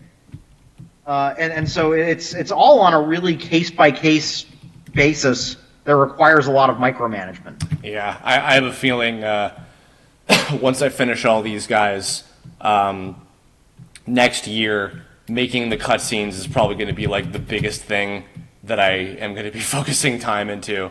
And I'm sure I will inevitably be... much of Mike's next year will be boop, beep, boop, beep, boop, boop. Yellow. Fucking Unity doesn't... I don't know how to do this. God, help me. I don't know what to fuck... is going to be probably dealing with that a lot for me. So... Zarion G, these flags are really, really specific. There is a flag for defeating the Cast of Dreams, for instance. And there is a... Okay, so there's a flag for talking to the Cast of Dreams in the Cast of Dreams, the introductory cutscene before the battle. Then there's a flag during fights as to whether or not you won the last battle. And we may even turn that into explicit flags for specific battles. Right now, it only tracks the most recent battle that you have won or lost. But we might need to expand it to on a battle-by-battle basis, which is possible. Then there are branches in a lot of the cutscenes that check both whether or not you completed that last event and whether or not you won or lost the last battle. And then it will route you into a different, like, sub-cutscene based on that. It is fairly complicated to manage, especially for those scenarios. And then there are further branches that can occur later on in the game based on the game's working memory of whether you won or lost the previous battle. Yeah. So you'll get into the next cutscene afterwards where everybody meets up in Versicolor Village, and you can either have a really upbeat cutscene where everybody's like, yeah, we got the artifact that we were looking for, or you can have kind of a downer cutscene where everybody's like, it's okay, guys, we'll do better next time. Yeah, it's complicated, but also, like, the win and lose scenarios is something that I wanted to have, like, from an early conceptual basis because I felt that it would be something that would help set apart the story as unique. I wanted to make sure that we had like something to the game that was very like specific to Tome, you know? And and keep in mind, from a perspective of dealing with choice-driven narrative. Mm-hmm. This is my graduate thesis, by the way, is choice-driven narrative in games. Mm-hmm. And I'm not bringing 100% of my knowledge on it to bear just yet, because it is a really, really complex subject. Yeah. In terms of like choice-driven narrative paradigms, this is the most simple it gets. Yeah, we definitely tried to really keep it complicated. Yeah, because like it's certainly not like the game remembers absolutely every single fucking thing you do, like Undertale, which is incredibly impressive, especially. Undertale is actually ludicrously elegant. Oh no, it's elegant, but in terms of like how much depth there is to the things that it remembers, like there's so many different things. It's very well planned on the part of the developer. Yeah, especially considering he did that shit in fucking Game Maker. like he found a really straightforward paradigm for it and was able to stick to it. Yeah, and he integrated it at the gameplay level instead of depending on one-off story flags, which is a really, really significant contributor to why it's so elegant and why it works so well. The thing is, for choice-driven narrative, it often works out better if it's based on gameplay-relevant variables that have real value to the player rather than on arbitrary good-evil points or one-off decisions and dialogue trees. Yeah. In fact, the most bang for your buck that you ever get, I found, is actually in virtually inconsequential small decisions that are merely a point of personal interpretation or preference. Yeah. So, like, you go to a fridge during a cutscene or something like that, and then you just have a choice of what drink to take out of the fridge. Yeah. That kind of thing actually has a lot of mileage as far as the player's perception of their own character. And you can put in dozens and dozens of those without really significantly changing the content of a cutscene. Yeah. Or the content of a story or the direction of a story, and it will alter the player's perception of their own character enough that they can walk out of that story with numerous different interpretations of the character. Yeah, I mean, because like in our case, I knew going in that like so compared to Undertale, because Undertale was actually very influential. Like it got me to think a lot about everything with games. But because like Undertale is a much shorter experience, like you can finish the game in like a day if you wanted to, including like if you are actually like taking your time going through all the character dialogue and everything. Because it's very replayable, I think that in and of itself inherently lends better to more easily being able to write multiple scenarios as far as how like, oh, you killed this specific enemy, so therefore it's no longer a pacifist run, but you're only going to get this one line change from Undying, just as an example, which is extremely impressive in and of itself. And I think the fact that like it was a short, I found this one of the very few interviews, in fact possibly the only like video interview that Toby ever did. And he was talking about when he was making it, he's like, he was talking about how it's so difficult for him to get into new JRPGs today because they're so fucking long, which is absolutely true. And like, I'm sure Persona 5 is fucking incredible, and I would love to try it, but goddamn, it's long. Yeah, so like going in with the sensibility of I want to make this a short one, which technically was the case of what we were trying to do too, because going off the model of Mario RPG, it's a short game. But it's long enough that, there need to be precautions taken with making sure that it doesn't go fucking overboard with how much we have to deal with. So that said, what the point I was getting to with that is long-winded enough for you, is that I tried to make the things that, like, the choice-dependent stuff with Tome specifically, fairly simple and fairly not super, super complicated to keep track of on our end, so that it will equally be, well, I hope, not as complicated for the players to keep track of either. So it was a lot of words, anyway. Let's see here. I'm gonna dig for a couple more questions, but I think you guys get the idea of how much information we have to juggle in order to make a game like this. Yeah. Data management is a really, really tremendously significant part of creating either an adventure game or a role-playing game. Mm-hmm. In fact, in a lot of ways, you can abstract video games in terms of the specific skills or systems necessary in order to be able to make them, and kind of break them down in terms of that kind of expertise.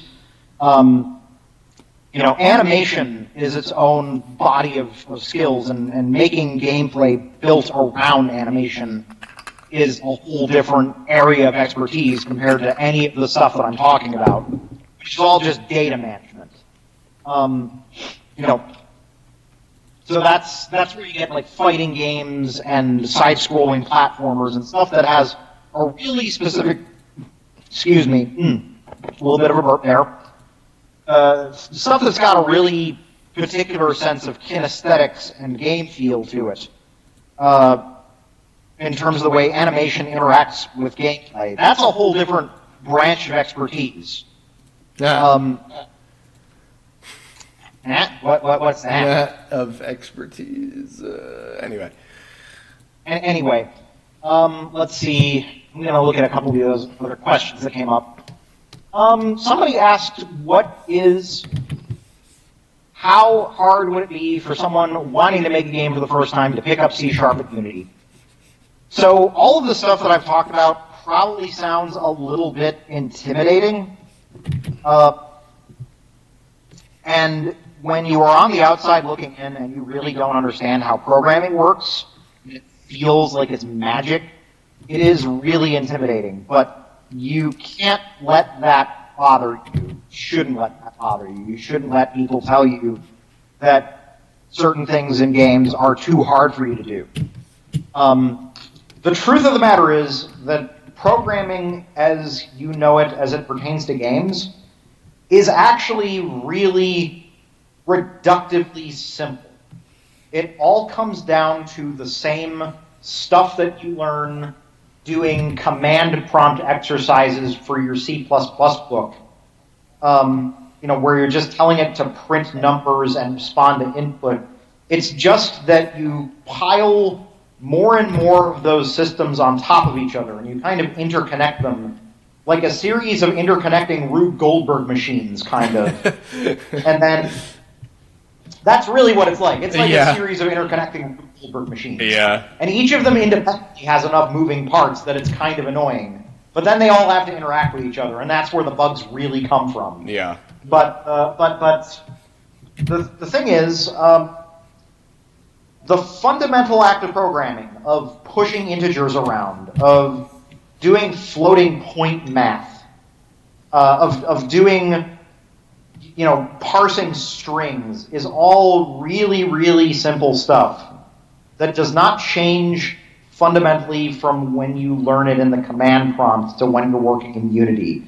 And then game engines like Unity and Unreal, basically they take most of the hard part off your hands and give you a big library of functions that makes it super fast and super easy to do.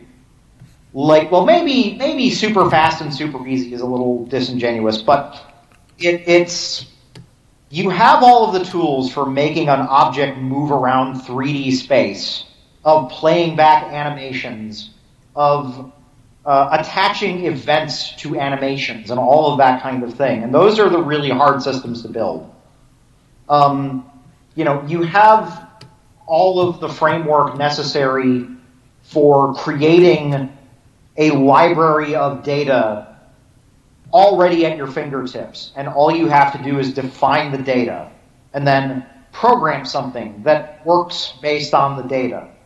And you kind of solve it one problem at a time, starting with the simplest things that your game needs, and then moving up to the more complicated stuff and the more special case stuff, until eventually what you've got is a working game. It takes patience and persistence more than it is actually hard. It takes trial and error more than it takes genuine precision or difficult computer science. The same can't be said if you are programming fundamental elements of a game like the graphics engine or the physics engine. Those can take a lot of really complicated matrix and matrix math and linear algebra. Those can be, extremely hard computer science. If you are working on anything having to do with console integration, where you are specifically kitting out your game engine to be able to publish builds onto a specific game console, that often entails like entire defines that branch your code for specific game engines, where you actually have to write code differently between one console SKU and the next. So that can get very, very labor intensive doing that, just because each piece of hardware wants to interact with, graphics and basic math differently. But that is probably the hardest thing that you would ever have to do. And most game engines like Unity and Unreal shortcut that for you completely. Like, I mean, that isn't to say that I haven't had to do adaptations for specific platforms. When I've had to work on Unity projects, it's not like you can just switch from PC to Android and magically have it work. There's always something specific. I think in one case we had something crazy where, depending on what floating point number you had, Mac would always round down and PC would always round up. And it was really weird, so you had to explicitly code it to round in a specific direction if you always wanted your game to work like that. But those kinds of cases are very unusual, and you just kind of persist through finding each of them, identifying where they're breaking, and going through reproduction steps to be able to diagnose what they are and fix them. And sometimes you dig through forums and things. Sometimes you ask for specific support about them from either the engine developer, depending on what kind of license you've got and what kind of privileges that gives you, or from the community. And Unity and Unreal both have tremendous support in their communities. Just huge groups of very, very helpful people who dig this kind of stuff out. Cloud Lightning, it's not exactly true. People don't prefer PC over Mac specifically for this issue. They prefer PC over Mac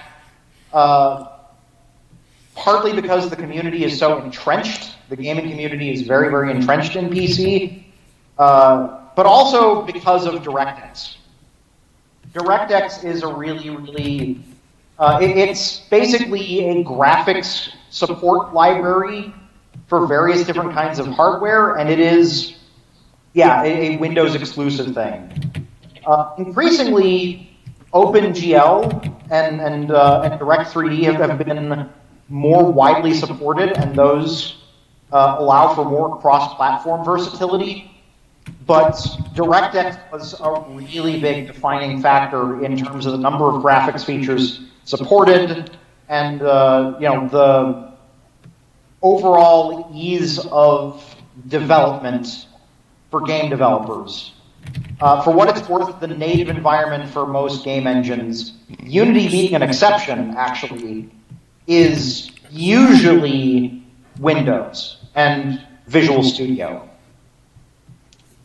And Super Gino 128 is saying, I got lost a while back. Sorry if that was kind of a very, very long ramble. Well, I did want to throw in something. I think you might appreciate this too, and this is kind of outing myself a little bit, but I think it's worth pointing out.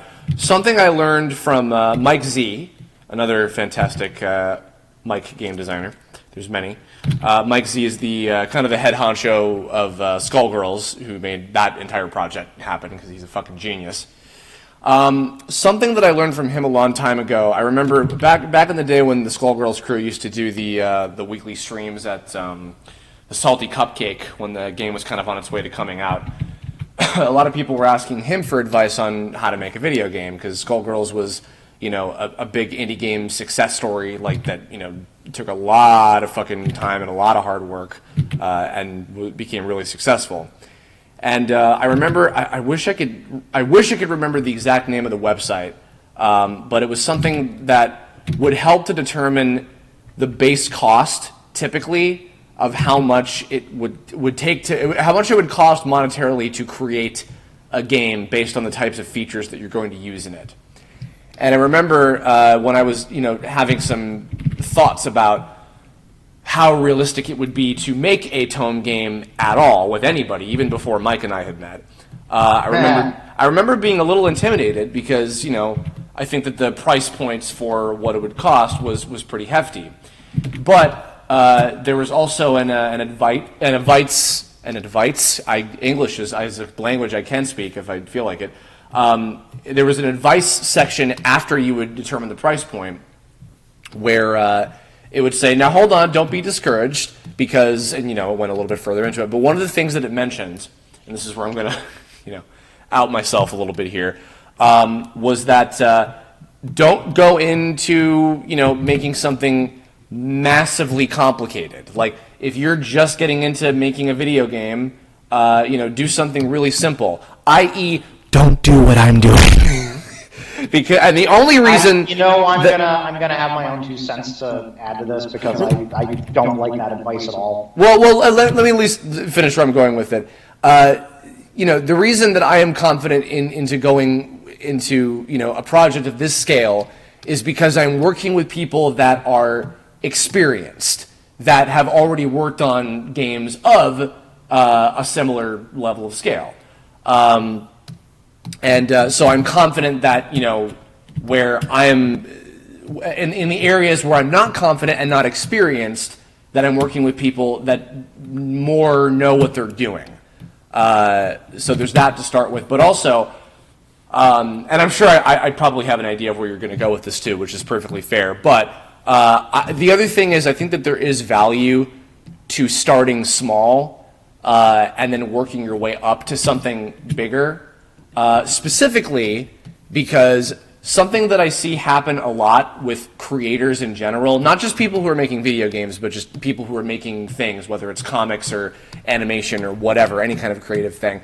Sometimes if they go into making something that is a little bit bigger than they expected it to be, they kind of get burned out very quickly, and then they lose interest or give up or want to start over on it, and they'll reboot it 8 times or whatever, and then it just kind of never ends up getting actually done.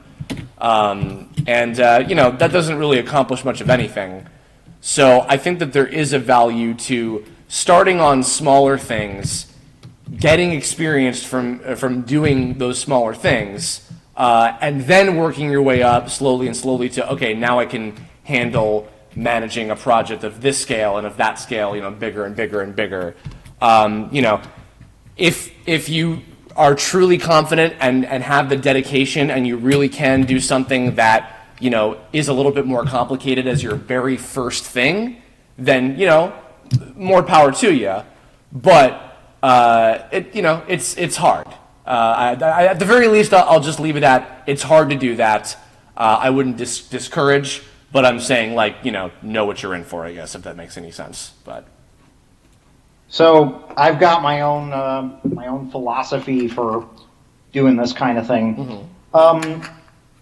So I was surrounded with that kind of advice going through college and doing, getting into my early career. And it was always coming back to KISS, keep it simple, stupid. And that's reasonable advice for a learning environment in a lot of ways. At the same time, simplicity is relative. Like extremely relative. For sure. I would, and there's a point where if you never expand into doing something more complex, if you never learn people are going to be telling you that RPGs are too complicated to make all the time. Like, they're never going to give you permission to work on an RPG. You realize that. Like, they're never going to just magically one day say, okay, you have completed the requisite number of programming exercises and, Flappy Birds to be able to make an RPG. Because none of those kinds of games actually build skills towards making an RPG. They might build skills towards managing a project in a general sense. They might build a sense of perspective on what it takes to create stuff. But if you keep on being intimidated, and if you keep on saying, this is too big for me, this is too big for me, you're never going to graduate. You're like, if you never work on an RPG in the first place, you're never going to learn anything about how to build an RPG. Right. So my advice is build the kind of game you want to make. You should have a perspective on production values and level of detail in implementing a game, because there's a certain level of detail that you don't need. As a single person building a game in your basement, you don't need to make Red Dead Redemption 2. Yeah. And I would argue Rockstar didn't need to make it. Like, they didn't need to make every single object in the game have a pickup animation where the character manually grabs things off the shelf one by one and puts them in a pack. That's an absurd level of detail, which is, on a technical level and a production level, extremely impressive. But how much does it actually add to the game at a certain point is what you've got to ask. And obviously when you have, a multi-bajillion dollar company and, multi-bajillion people working on something, it's a little bit of a different setup. Unlimited amounts of money and the ability to emotionally blackmail and exploit them to working absurd hours. Well, where that also shortchanged. Yeah. That's a kind of resources I don't want. Yeah.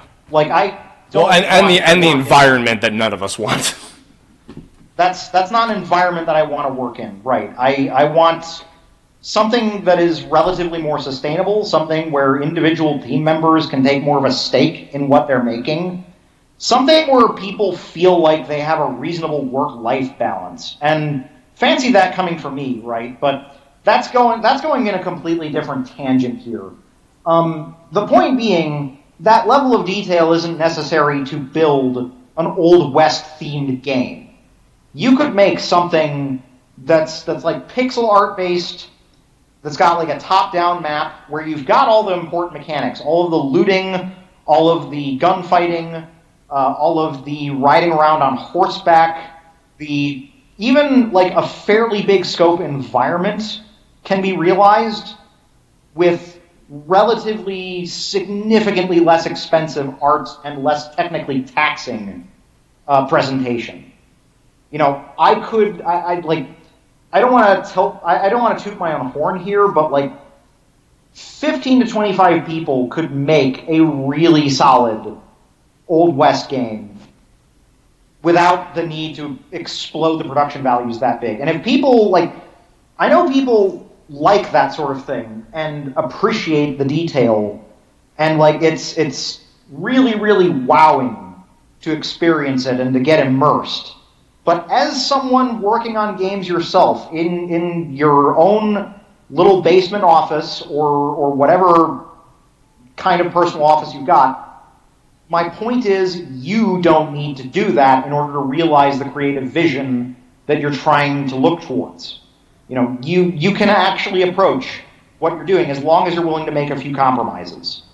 And that's hard to do. It's hard to let go of the ambition to make like Metal Gear Solid 5, where it's a giant, vast, realistic desert full of incredibly detailed, three-dimensional base environments for you to sneak through, and with complex and realistic enemy behaviors that make you feel like the game is true to life.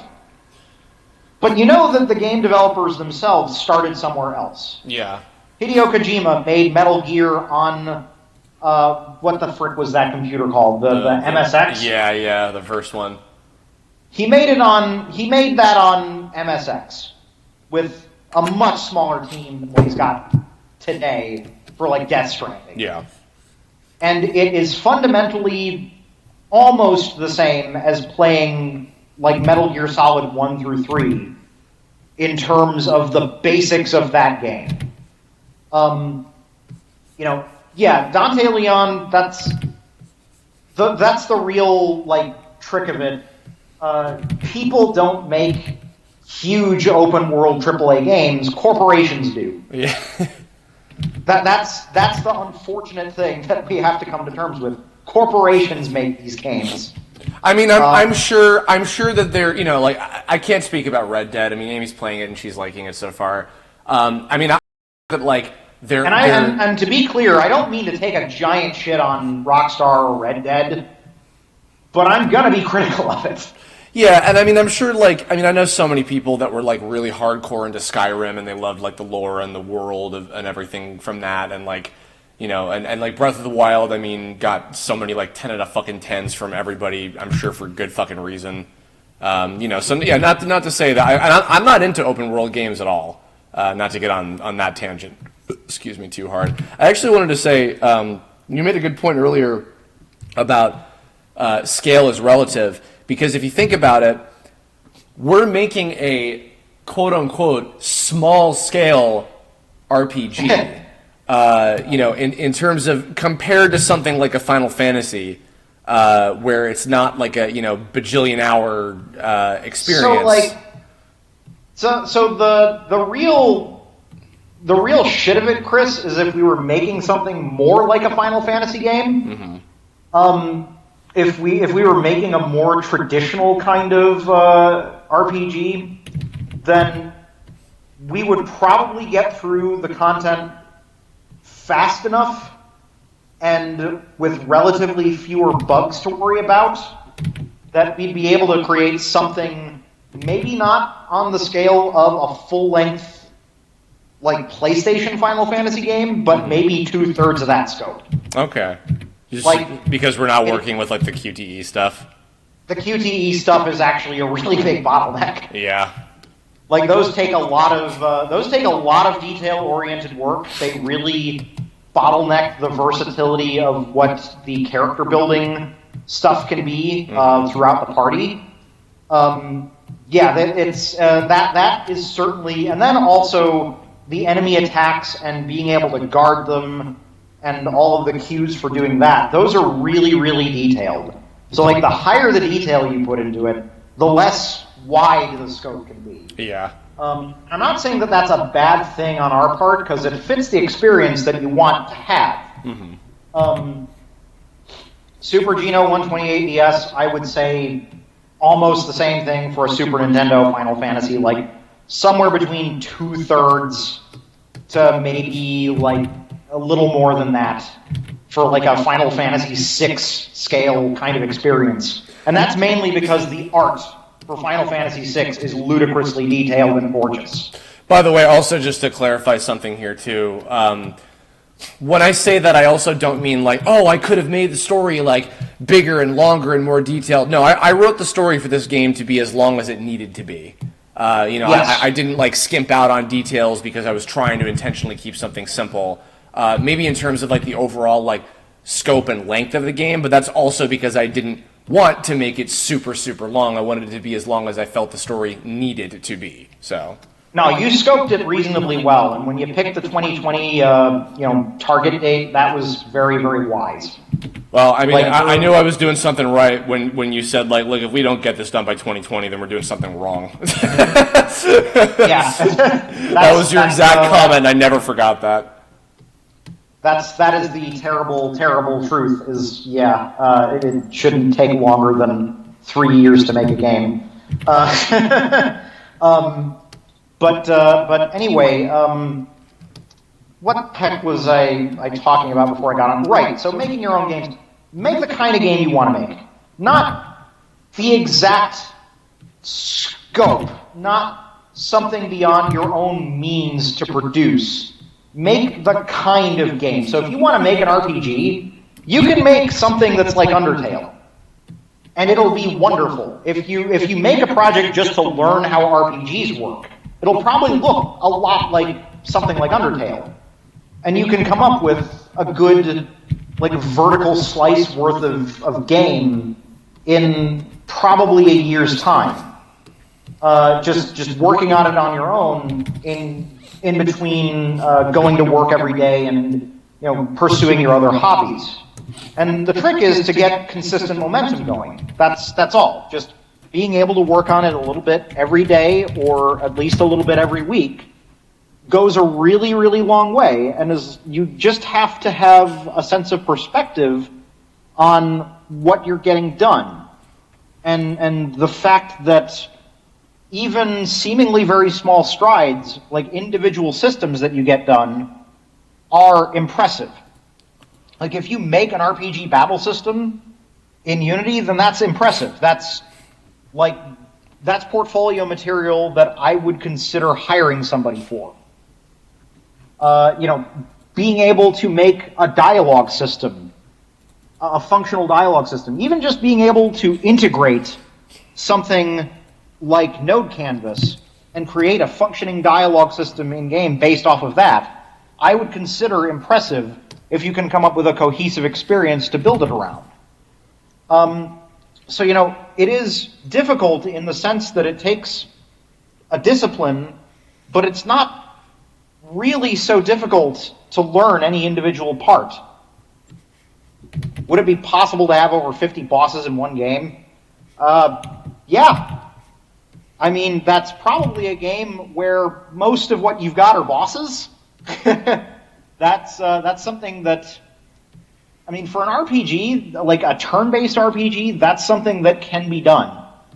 Technically speaking, Dante Leon, Tome is kind of already that game because the backer fights are all completely unique. Yeah, it's true. I mean, we have 100. I think we have at least in total between the enemies, all of the backer characters. I think that we have maybe 250 different unique enemies to fight against in the entire game. Yeah, maybe more. And that's split into battle groups of anywhere between 1 to 4 characters. So, it's not exactly 150 different boss fights, but it's a ton of unique opponents. Like, our game, that's one of our unique selling points, is that our game has tons and tons and tons of unique enemies. Yeah, it's it's incredibly varied at any point in time. Imagine if Pokemon were spread out between that many unique Pokemon, every single trainer fight was completely different from the last. Did you say it was Gold and Silver's 20th anniversary as well? Yeah, I think so. Isn't it? It's kind of amazing. I mean, Ocarina of Time, probably the least amount of the three, but it is really interesting to me that 3 games that were all very influential on me and all in some way influential on the creation of Tome, as far as the gameplay goes, all had their anniversary today, between fucking Superstar Saga and Pokemon Gold and Silver and Ocarina of Time. It's kind of crazy that those are all lining up today as we're talking about this. But I think it's mainly a coincidence. You're a coincidence. But in terms of to finish what I was saying about bosses, other games that have lots of bosses in them, like Radiant Silvergun, is packed full of them. Gunstar Heroes is packed full of bosses. There's a lot of situations where a boss monster can be easier to build and design if you make your pipeline to suit special case monsters, especially. But like we could easily have traded off having so many backer fights for having like lots and lots of monsters that are more similar to our large boss encounters. It's comparatively a similar amount of effort. It's a matter of unique and extremely special case intensive characters versus lots of general case characters that have to work in a variety of contexts. Do we think that in the uniqueness of every single battle of the game, that uniqueness may become oversaturated for some? I mean, that's up to the individual player, I think. Yeah, I'm not really worried about it. I mean, there's a significant variance between the different backer fights in terms of the actual difficulty. Mm-hmm. The balance is still something that we're trying to nail down and that we're going to be tweaking forever. But there's certainly easier backer fights and there's certainly harder backer fights. So some of them are going to feel a little bit more general, a little bit more like a typical like trainer battle, and some of them are going to feel like gym leaders with really well thought out teams and stuff like that. And then we also have actual gym leaders that teach you moves. and then we have like the important like plot relevant character fights, like the ones with the Cast of Dreams, the Troublemakers, Tales of the Terrain, all those kind of characters that are also pretty difficult, and those are like the make or break ones that will get you different story outcomes and all that. So there's lots of variety. I do apologize if I'm rambling a lot on this stream. No, this is super interesting. If anything, I hope that people are learning something and interested, because I certainly think it's really cool. But like, my main goal as a programmer, to give you an idea of how the mindset is a little different from maybe acting as a designer, my goal as a programmer is not the content itself. Mm-hmm. Like, to a certain extent it is. To a certain extent, making sure that each individual piece of content works correctly and is bug-free is one of my objectives, but it's not the main objective of what I'm trying to do. My main objective is making that content easy and reliable to build. I concentrate on what the designer's specific vision for the game is, and then I do my best to make that content easy to implement, to find consistencies in their design, to work out points of inconsistency and just get rid of them. Strip out the most extraneous and annoying special cases, and then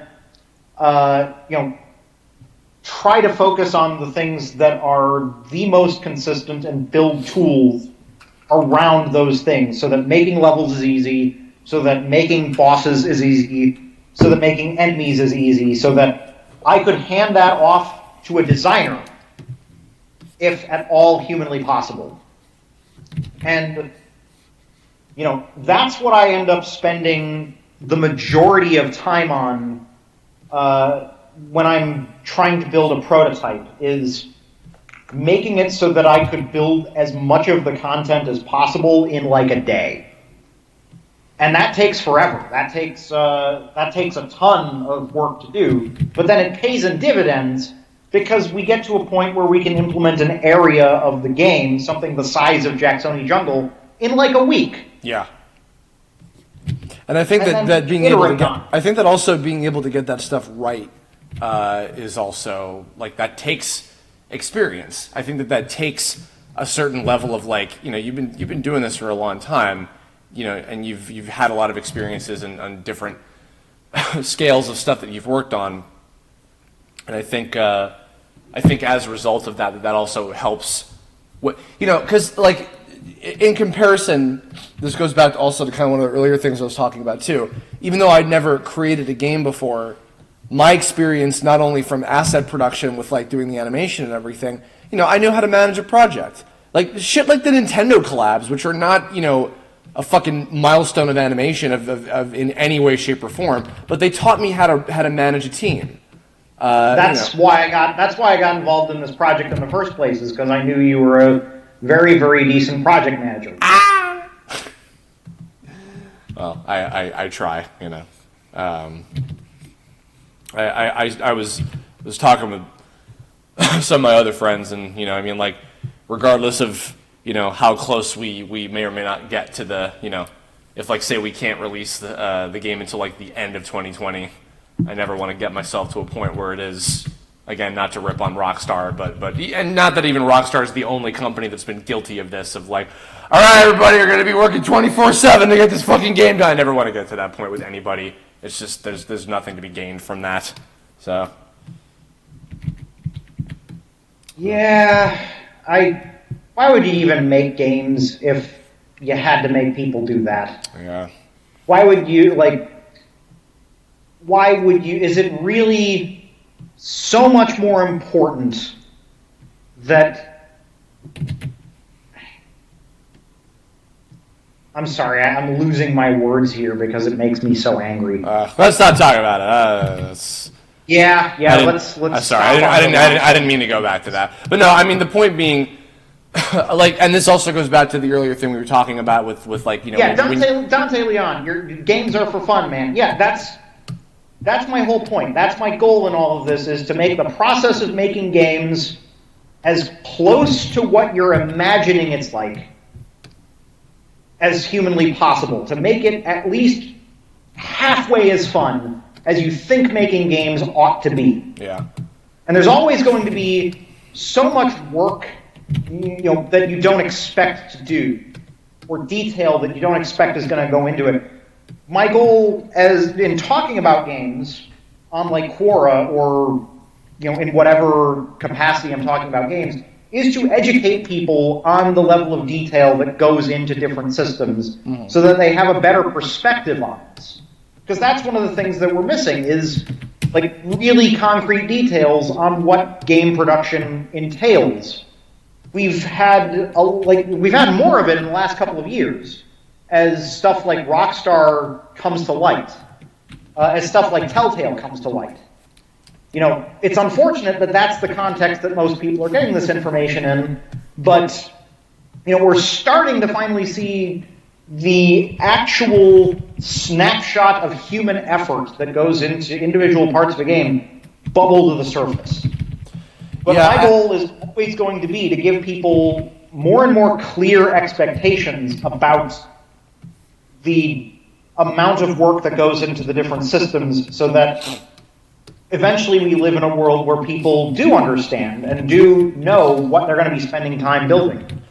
If anything, something that I'm minimally thankful for, even if a lot of people, in fact probably most people, don't fully understand how this stuff works all the time, and maybe no matter how much information you put out there, you can't expect everybody to fully understand. I think what's nice and what I'm thankful for on this eve before Thanksgiving is that there is at least a level of appreciation that has spread among people. I mean, like, for all the bitterness that people have about, like, the Smash roster, for instance, I still see just as many comments of, God, Sakurai, you work so hard, man. You and your team, you bend over backwards to make us this great game. That's so cool. Thank you for that. And that makes me happy when people do that kind of, and when people are patient and say, man, Nomura, I know Kingdom Hearts 3 has taken a billion years, but it's going to be so awesome because you and your team work so hard. Thanks, man.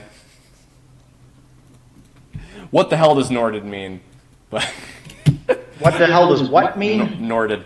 No, but and also that's part of the reason why, like, I think that we're in a unique position, and why I think it's been fun, and I would imagine you agree, so far to show people a lot of this behind the scene process, and why I have you and Scott and Nathan on a lot to talk about this stuff, because I want to build for people in general. I want to build more appreciation and understanding for this to game developers in general, and you're my gateway, you're my greatest gateway into what that world is really like, and you allow me to play in it as a result too. So, I feel that this I hope that I've been informative. And of course, yeah. In fact, probably part of the reason why I was confident that I could even do this, with or without you at all. I mean, no, it was with you, but I guess you helped shape a lot of my thoughts because I learned a lot from when I started to get to know you. So so it's your fault.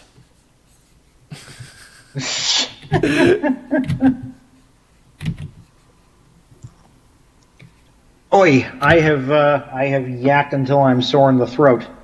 You should probably take a break now. I will. I will tell you guys who are in there in the chat thinking about trying to work in video games. Look out for yourself. Really, at every opportunity you're looking at, try to quantify your own needs very carefully. Quantify your needs in terms of dollars, healthcare, and all of those kinds of things that should come with employment. And, negotiate hard. Ask the right questions. Try to ascertain what the work culture is. If you get a chance to talk to people other than hiring managers who work at the studio, try to find out what their role is like. And for the love of God, it's a job. For the love of God, making video games is a job. There are projects that look like your dream project that will treat you like dirt. Yep. That will absolutely shit all over you because they know that for your dream project, you will they will expect you to make a martyr out of yourself. Yeah, and I mean, not just that, but there's countless people. Yeah, in any entertainment job, value yourself. Yeah. Countless people are streaming in to try and get jobs in video games even still. More than the industry can support. There are more people graduating every year with game development degrees, I think, than there are actual available opportunities.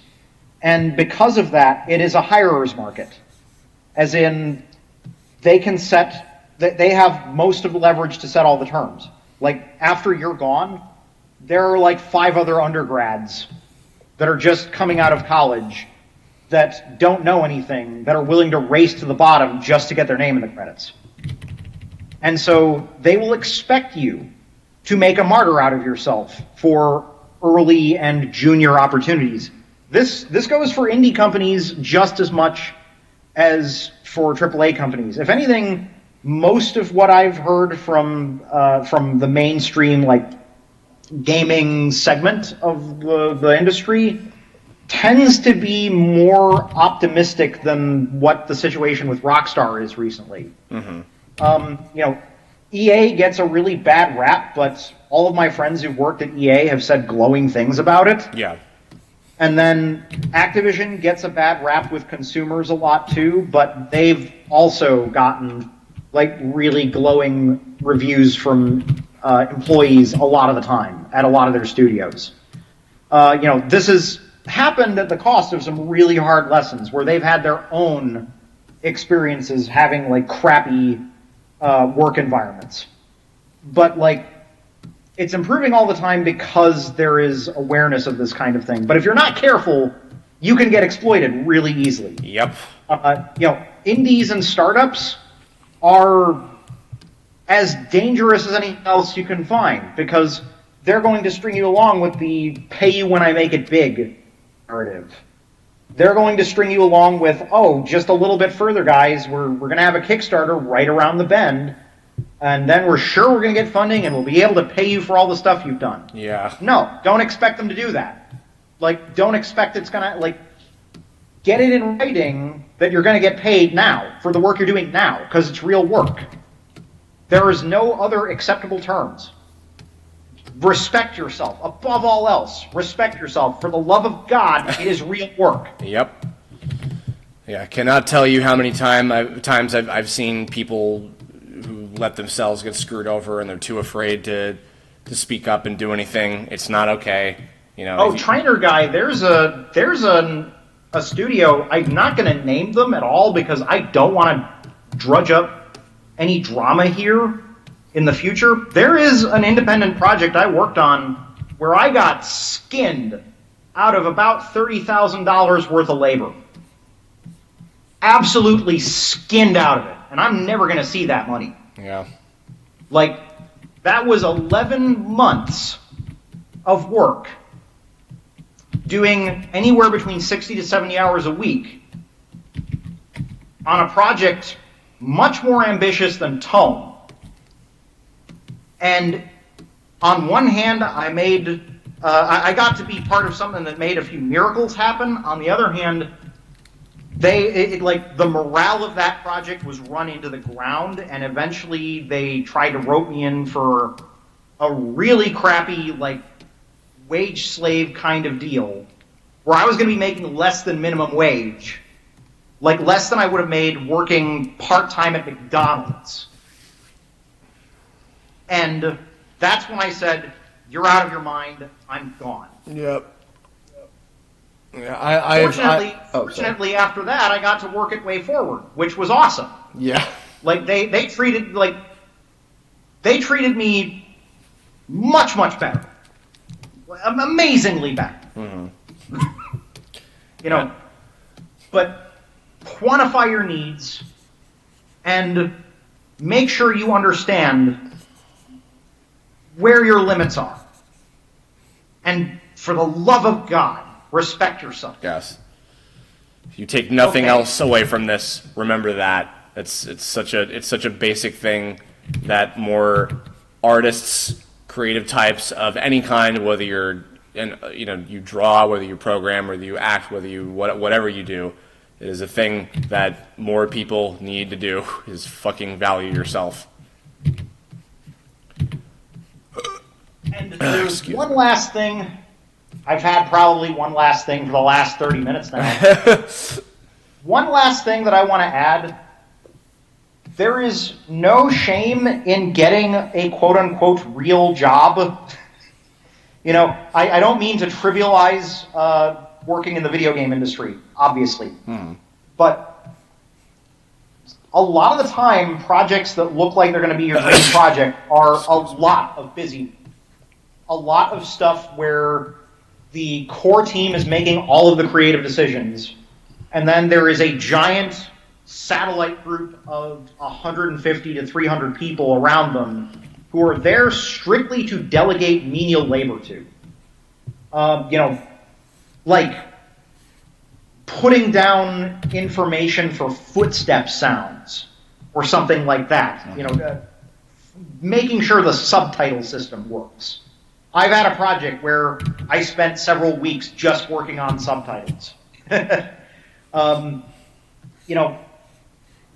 There's lots and lots of work in video games that is not glamorous, that is not going to be fun, that's basically like the digital equivalent of construction work, where you're really doing a labor job. It's almost like blue-collar software development in a way. So, like, when you start to think about it in those terms, in terms of what you're actually doing for 8 hours a day or longer, video game development isn't any better or worse than virtually any other job you could do. I worked in a paper recycling plant for a while. Oh, wow.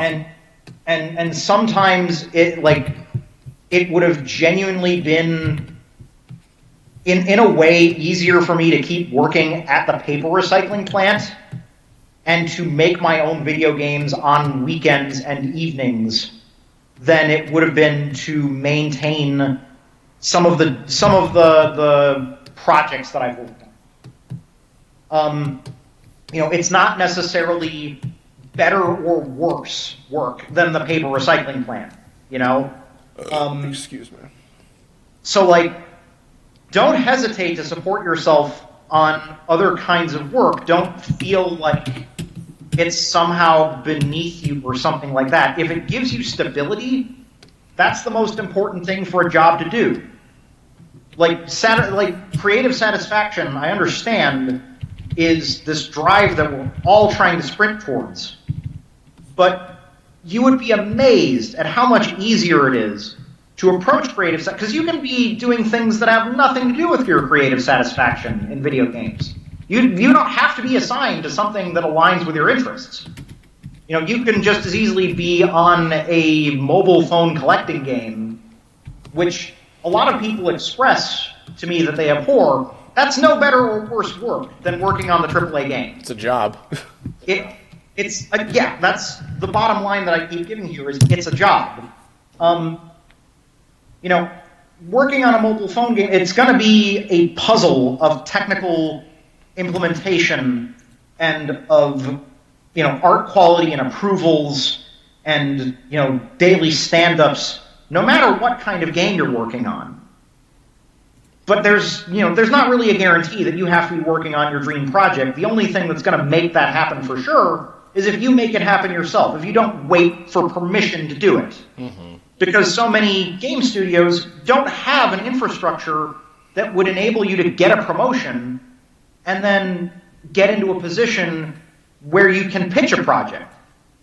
Like, realistically, if you go to work at someplace like BioWare or like, not Irrational because they're not around anymore, if you go to work at Rockstar or wherever, you're probably not going to be in a position in 10 or 15 years to be able to pitch something. Because the founders really occupy the lead creative positions of the company and are not going to leave most of the time. You know, it's genuinely a miracle if you get into a position where you can pitch something. And much of the infrastructure of major game companies is intentionally built in a way that you don't get a chance to do that. Because if everybody working at a company whose games take 300 people to make got to do a pitch, then they'd never be out of meetings. Yeah. But I mean, that's kind of the magic of, I mean, you know, on the animation side, it's like, you know, I reached a point where I'm like, all right, and you know, it's funny because now I might even be in a position where I might get to do this, but I got to a point where I'm like, all right, I'm probably never going to get a show, like a show out of a real studio or whatever. But I got to a point where I'm like, well, you know what? I can still do what I want to do because I have the fucking power of what I've learned myself and the internet, which is just that automatically you can just put anything you want up, and it exists and people can see it and consume it and hopefully enjoy it. You know, which is a really nice world that we live in now, and the same thing applies for games. And you know, that's kind of what we're doing now. Is like you just get people together and make your fucking dream happen. So it's pretty nice. So I'm, you know, my situation with this line of work has not like treated me amazingly well in terms of affording me a salary or anything like that. But one thing that I am dearly satisfied with is that I've had the opportunity to grow my skills, mm-hmm. And that I've gotten myself to a level where I can support a game like this one, exactly like this one. Yeah. You know, and I'm looking forward to the fact, because I don't know everything by any means. You know, I still have things that I'm learning about or discovering with every single project, and that's one of the things that's really gratifying about it.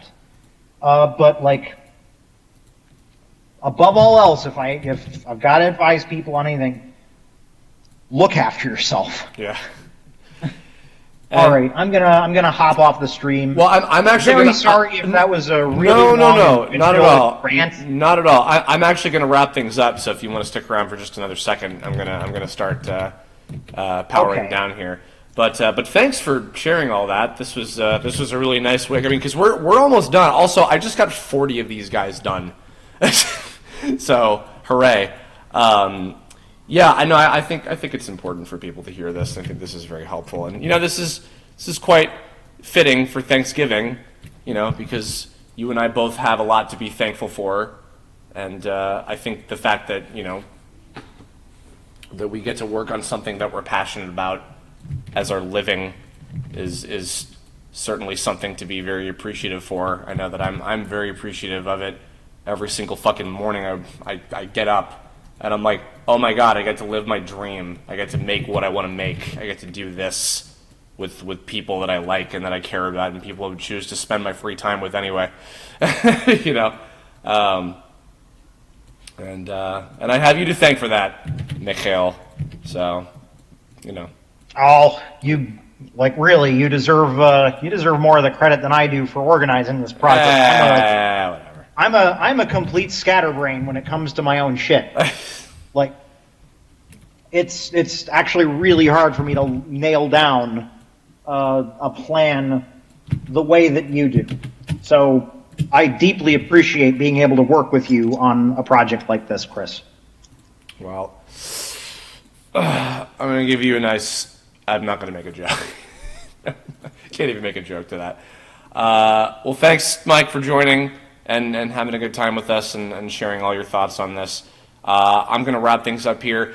Everybody, thank you for tuning in. If you celebrate Thanksgiving, we hope you have a lovely Thanksgiving. If you don't, we hope you have a lovely November 22nd, all the same. Safe to say I will not be streaming tomorrow because I'm going to be busy with people and making food and eating food. But I will try to be back on Friday and continue forward with these. I am pretty sure at the rate that I'm going, I think I'm going to be able to get the rest of these characters done by the end of this month, because it's looking like that is very humanly possible. So stick with me, and look forward to that. Look forward to a 5-year anniversary Kerblog this weekend, and I'm just going to keep onwards and upwards with all this stuff. So thanks very much, guys, and we'll see you on the next one. Fare thee well. Yes, thank you guys very, very much again, and I'm going to keep in mind trying to come up with something of a playable demo. I don't know exactly when we'll get around to sharing that, but I think we definitely can.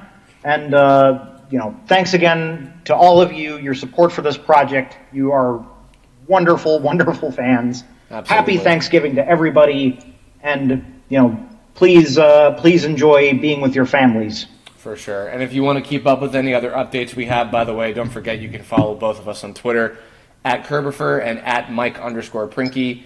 And keep an eye on the TOME RPG Kickstarter page for updates and the Facebook page and all the usual stuff and here on YouTube and everything. And, we'll have plenty more to share for the rest of the year and well into 2019 as well.